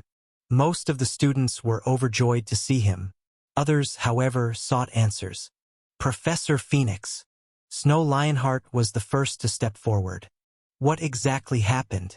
And are we truly inside Ultra's territory? Somewhere deep inside, he still hoped this was all part of the test. But Phoenix's answer wasn't what he wanted to hear. I'm not sure what happened exactly. All I know is that something went wrong the moment you entered the gate. So I rushed in after you. Upon entering the gate, he was pulled along with them, only to be spat out moments later when Fry tampered with the system. Because he hadn't gone in at the same time, he ended up several kilometers away. Phoenix went silent for a long moment, then finally spoke with firm resolve, realizing that hiding the truth would only make things worse. You need to understand, kids, this isn't a test. We're truly somewhere inside the continent of Ultras. That confirmation crushed the last shred of hope the elite class had been holding on to, that all of this might have been part of some extreme trial. Elsewhere, Fry and Aegon were still locked in a tense stare, even after Phoenix's sudden arrival. Kiki. Would you look at that? Both turned their heads at once toward the third person beside them, who burst out laughing. With his towering build and blonde hair, the mark of House Valyrian, Demon chimed in from the side. He had remained neutral despite being Aegon's cousin. Why not just fight it out already? Simple and honest. Demon's words were laced with meaning, aimed directly at Aegon. The prince preferred scheming in the shadows, while Demon believed in straightforward action.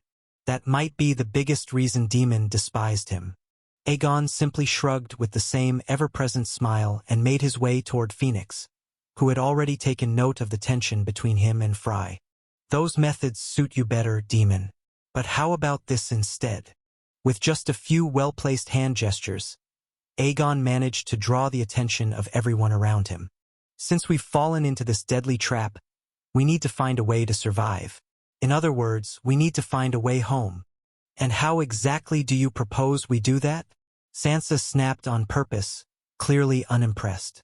The continent of Ultras was leagues away from the Empire, separated by the Demon Sea, which swarmed with the most deadly nightmare beasts. Crossing that entire distance and making it out alive was beyond impossible. But Aegon had already considered that. Teleportation gates, he said. Phoenix narrowed his eyes.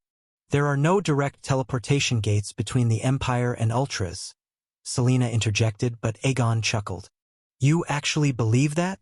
Compared to your claim, that's the more logical assumption.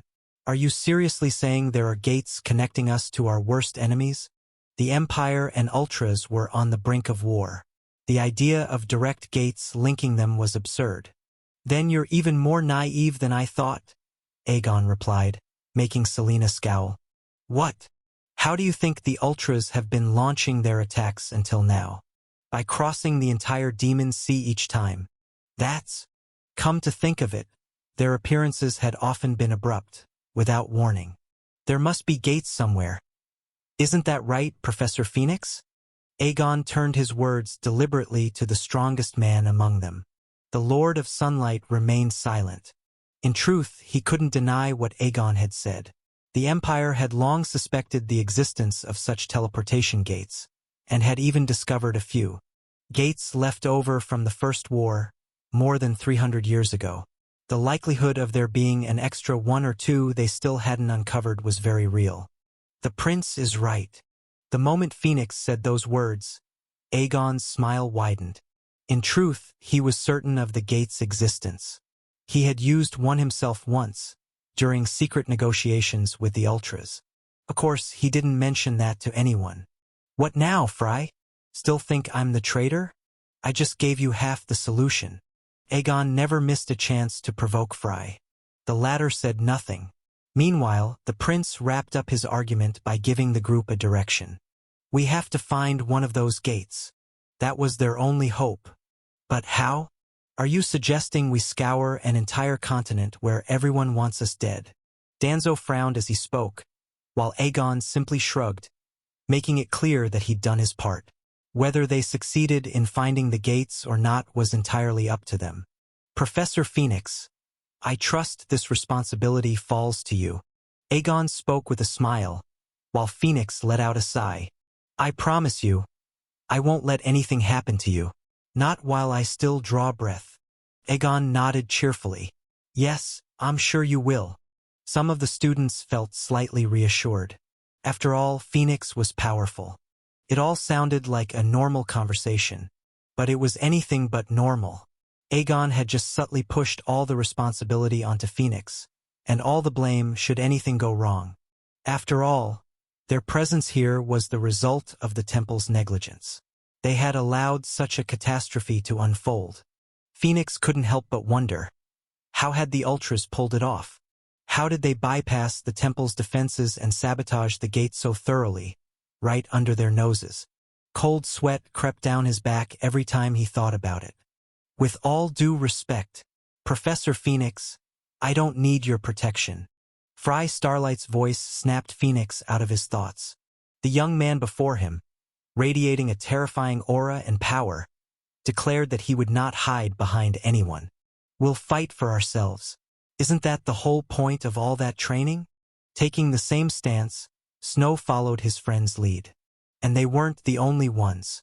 A surprising number of students expressed their willingness to fight. Despite knowing how dangerous their situation was, they stayed composed. Phoenix couldn't help but smile at the sight. Then let's do it. We'll make it out of here, together, Phoenix declared. With mixed feelings, 22 individuals began a journey into the unknown across a deadly continent. A group bound by friendships, rivalries, and a multitude of emotions. How would it all end? Back then, Fry had no idea just how dark the future that awaited him on that continent truly was. Chapter 318. A Continent Against 22. Far from the continent of the Ultras, the temple, only a few minutes had passed. Mere minutes since the disaster had occurred. The Crimson Gate that had appeared out of nowhere. Phoenix, who had rushed through it to follow them. And the mages, who continued to report back. Grim reports stating that the Empire's greatest generation, those who bore the titles of church champions, victoriads, the children of current lords, and the heirs of the great guildmasters, alongside the greatest talent of their time, Phoenix Sunlight, all of them had now vanished somewhere inside the continent of the Ultras. Ivar Valerian, the current head of the temple, stood before the growing pile of reports, his hand pressed against the wall as a throbbing headache nearly brought him to his knees. The more he thought about the gravity of the situation, the harder it became to find any answer. What do we do now? What could he say? What would he announce? So what now? Do I simply go to the giants of the Empire and tell them, "Hello, all your children have been kidnapped and are now stranded in enemy territory?" A colossal disaster had just dropped onto Ivar's head. His fist clenched unconsciously and smashed into the wall beside him. How did this happen? How had they done it? It was impossible for the Ultras to pull off something like this. There existed no spell, no ability capable of remotely tampering with a teleportation gate. There was only one possible explanation for something this impossible. From the inside, Ivar muttered as sudden realization struck him like lightning. To alter a teleportation gate's destination path, the interference had to come from their end. In other words, it had to be inside the temple. And that meant only one thing.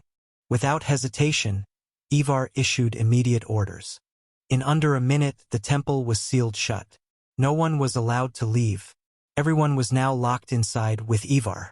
He had already decided if it came to it, he would shoulder all the blame.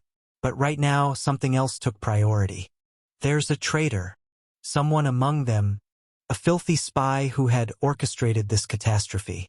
And Ivar would find them. Standing before the very gate that had just devoured the elite class, the current head of the temple understood a grim truth. They had passed the point of no return. The enemy had been waiting for a reason to start a war. And now, they had one. The cruelest one imaginable. "Oh God, have mercy on us," Ivar whispered with all sincerity, praying for himself and for the teenagers now stranded deep inside enemy lands. Ultra's continent, the other side of the gate, the place meant to be the grave for Fry and his companions. A full army awaited them, men clad in terrifying black armor, surrounded by towering buildings made of stone and black iron. They had been waiting a long time at that gate, waiting for the sheep to come to slaughter. But their prey never arrived. Annoyed by the delay, a man finally reached the edge of his patience. Dressed in a fine suit and long coat, his hand gripping the hilt of his sheathed blade, Gavid Lindman stepped forward. "What is the meaning of this?" His voice was deep, edged with irritation and impatience. "I'm asking you, Beatrice." He called out to a certain name while casting a sideways glance at a figure sitting behind him. She was a strange woman, looking to be in her 30s, dressed in a red medieval gown adorned with black roses. Her blonde hair was hidden beneath a stylish hat. Sitting there calmly, she smiled while clasping both hands together. "How may I serve you, Lord Lindman?" Her voice was sweet and silky as she responded with a question of her own. As usual, Gavid didn't bother hiding his growing impatience. "Where are they? Shouldn't they be here by now?" The woman called Beatrice answered with a curious look. "I truly wonder how they pulled it off. I'm certain I disrupted the gate's path and linked it to this location. And yet, just as they were about to arrive, they somehow diverted off course. It's a miracle." She seemed genuinely delighted to share the revelation. "One of them managed to interfere with the teleportation path, something even I, the Eternal Witch, cannot do. Fascinating. How did they pull it off? Was it a tool? A spell? Just who was it? Which one of them?" She spoke rapidly, her excitement building until, "Beato, you're rambling again." A voice cut through the air as Madame A appeared beside her out of thin air. "Ah, my apologies." Beatrice offered a quick apology. Gavid, in contrast, spat to the side with disgust. "Filthy witch. I'll take that as a compliment." Beatrice replied as if it were praise, which only deepened Gavid's scorn. "We gave you one task, and you failed it entirely. Don't be like that, Lord Lindman. I told you I'd bring them, and I did. They're somewhere in the western part of the continent. The western side of the continent? Am I supposed to be happy about that? The Ultras continent was anything but small. And what now? Do you want to punish me? Oh, why don't you plunge that beloved sword of yours deep into my chest? Right here. Beatrice tapped a spot just above her heart, a playful smile tugging at her lips. Gavid's face twisted in disgust. I have no intention of staining my blade with the blood of one of your puppets. So cold-hearted. As always, Lord Lindman.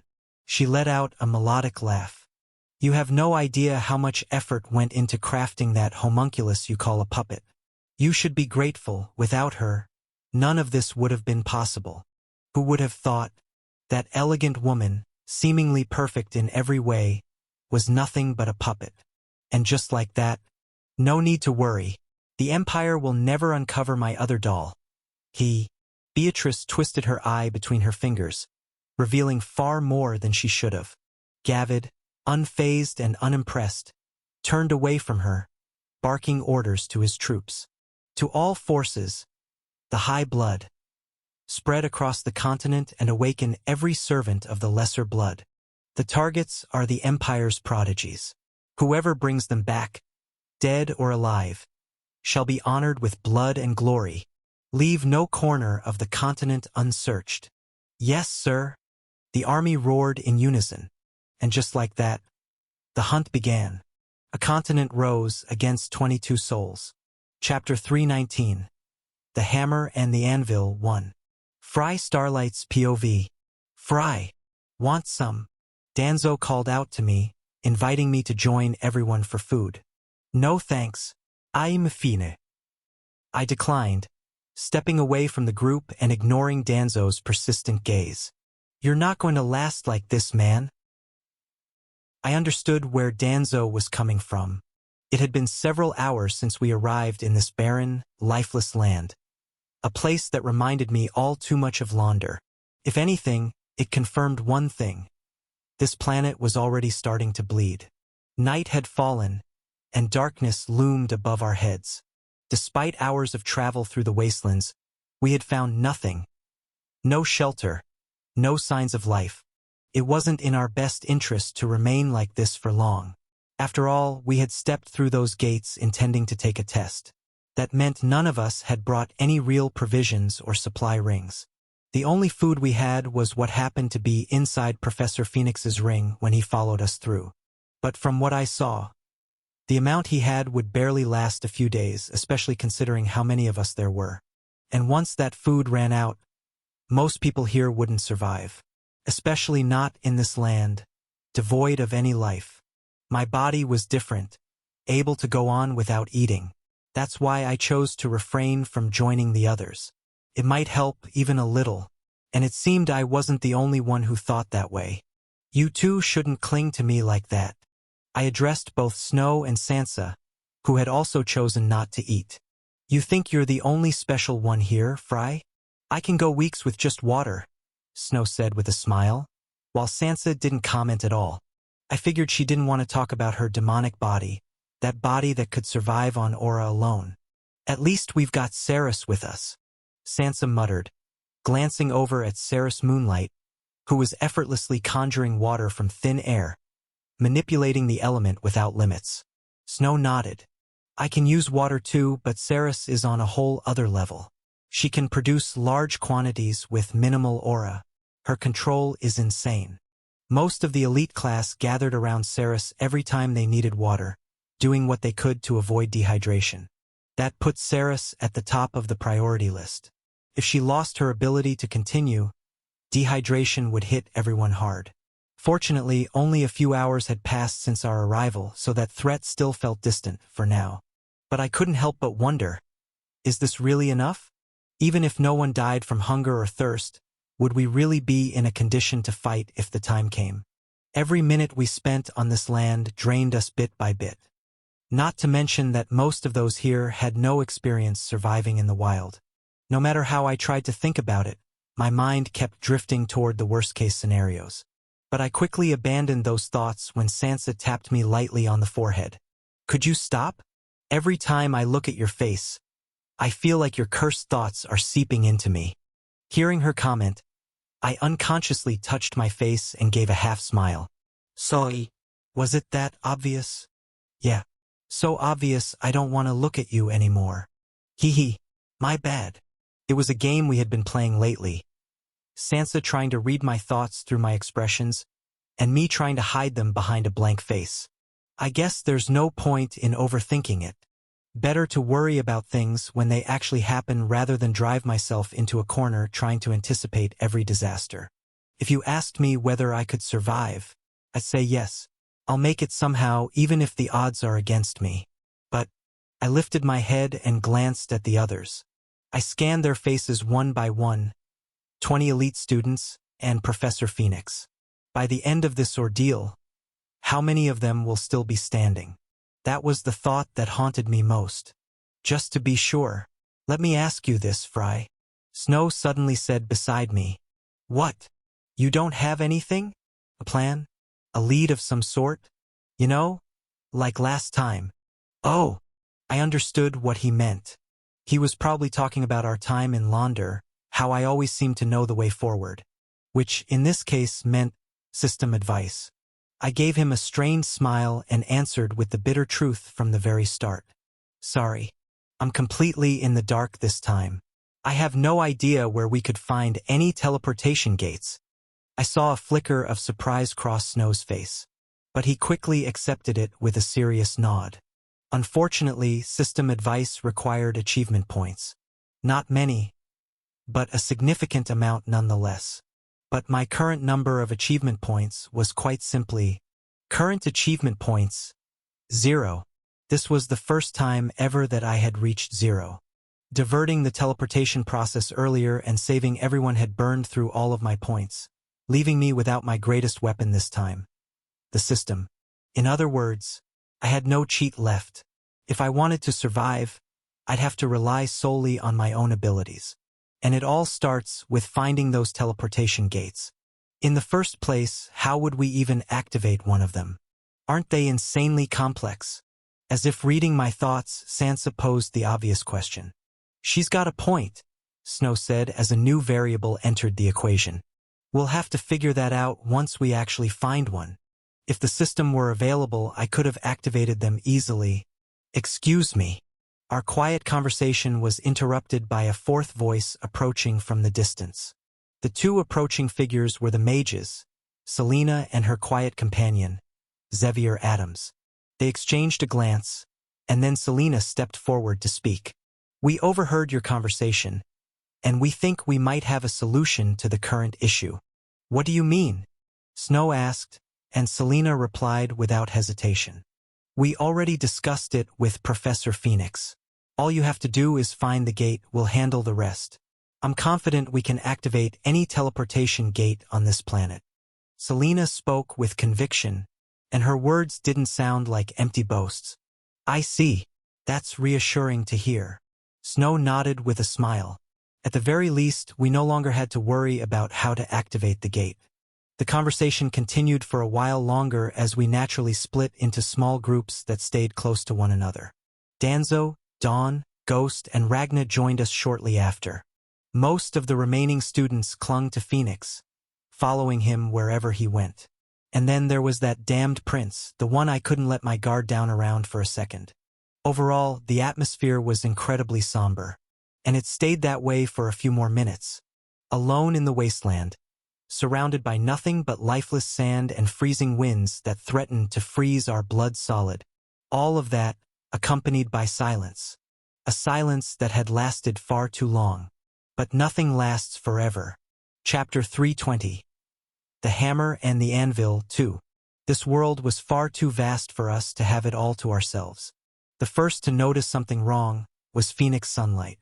He rose to his feet with a scowl, his eyes fixed on the eastern horizon. Phoenix's sudden movement instinctively drew everyone's attention in the same direction. First, there was nothing. But over time, my senses picked up what had made Phoenix move earlier. This is bad, I muttered without thinking, and Snow nodded, He had felt it too. What's going on? Why are you all making those faces? Danzo asked quickly, his voice rising in tension. Phoenix answered in a deep, commanding tone. Everyone, prepare to move. And just as he spoke those words, the first wave of danger we had sensed moments ago revealed itself. The land was cloaked in darkness, so we couldn't make them out clearly at first, but they were far closer than we'd expected. What the hell are those things? Ragna and Danzo both cursed at the same time as a wave of pitch-black bodies surged out of nowhere. Nightmare creatures? No. I immediately denied it, pushing my hawk eyes to their limit. They're human, mangled, broken, and disfigured. They staggered toward us barefoot, draped in tattered rags, or, in many cases, wearing nothing at all.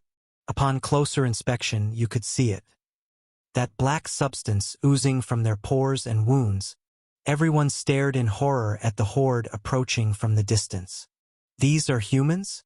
They look more like, Amelia Atterix murmured, but Dawn Polaris finished the sentence for her. De ganado. They looked terrifyingly similar to that nightmare creature we fought during the island trial. Should we avoid them? Saris asked, directing her question at Phoenix, who stood at the head of our formation. No. That won't help. After focusing for a moment, I understood what Phoenix meant. They're coming specifically for us. Their presence here wasn't random. They were headed straight for us. Mouths open wide, drooling black sludge as they came. Prepare for battle, Phoenix shouted, and we immediately shifted into the battle formation we had agreed on beforehand. With Phoenix at the front, flanked by Danzo and Demon, the two of them burst forth, releasing explosions of silver and golden aura respectively as they donned their armor. Right behind them were Snow Lionheart and I, the main duelists in our formation. The rest had taken their positions toward the rear according to their roles. We had already decided to go all out, no restraints, which explained why both Demon and Danzo had pulled out their trump cards from the very beginning. I don't get it, Professor Phoenix. Wouldn't it be better to wipe them all out with a single large-scale attack? Snow asked, beginning to feel the tremors beneath his feet caused by the approaching army. Phoenix simply shook his head in response. We can't do that. Phoenix was more than capable of incinerating the entire army with his flames, but that wasn't an option.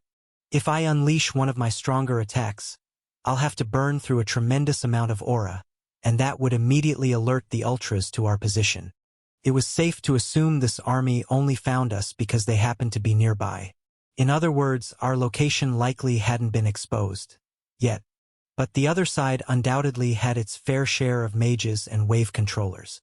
If Phoenix went all out, they would sense his presence in an instant. Remember, the enemy isn't just what you see in front of you. It's far more than that. Understood. Snow responded without hesitation, and Phoenix nodded firmly. We'll have to do this the hard way. As he spoke, Phoenix's fists ignited with blazing fire, flames that the young Sunlight Lord unleashed in a searing beam, vaporizing the vanguard of the oncoming army. In a single strike, he wiped out dozens of them. Phoenix's fire was so intense, his victims didn't even leave behind corpses. Let's go! Demon Valyrian shouted as well, charging headfirst into the crowd in a flash of lightning, slicing through their ranks. Danzo followed right behind, unleashing his own destructive power. Meanwhile, the wave controllers, led by Sansa and Saris, targeted the deeper lines of the enemy formation. And after the initial clash, I realized something. This is easy. Cutting off one of their heads with Valyrian, I understood they really were like the Ganado. Way too weak. They were so primitive they tried to attack with their mouths, attempting to bite. But even that was painfully slow. Let's finish this quickly. Snow and I plunged through their ranks with blistering speed, tearing them apart with swift, coordinated strikes. Still, most of the kills were claimed by Phoenix, who shredded dozens in mere seconds. What the hell is up with these things? Boom! With a single punch, Danzo sent an entire swarm of them flying. Some exploded into pieces, their bodies ripped in half.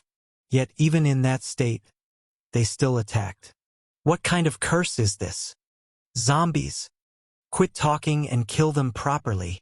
Slash. With a giant arc of violet aura, I cut down more and more of them. We eliminated hundreds in record time, but despite the ease, something didn't sit right with me. Something's off.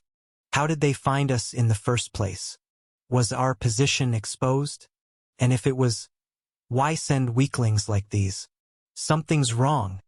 As I started using my brain again, I finally realized just how deep I had pushed into the swarm of twisted humans. The adrenaline and high of combat had blinded me to the state of the battlefield. I hadn't even noticed how far I'd gotten from the others. But I wasn't alone. Phoenix, Snow, Danzo, and Demon were still further ahead. Dawn and Ragna, along with the other duelists and spearmen, weren't far either. But I didn't see Sansa or the others anywhere nearby. Activating Hawk Eyes, I scanned the battlefield, and after a moment I found them. They had been supporting us from afar in their own way. And that help had made a big difference. But then, I froze. Because the moment I extended my gaze just behind them, everyone, fall back.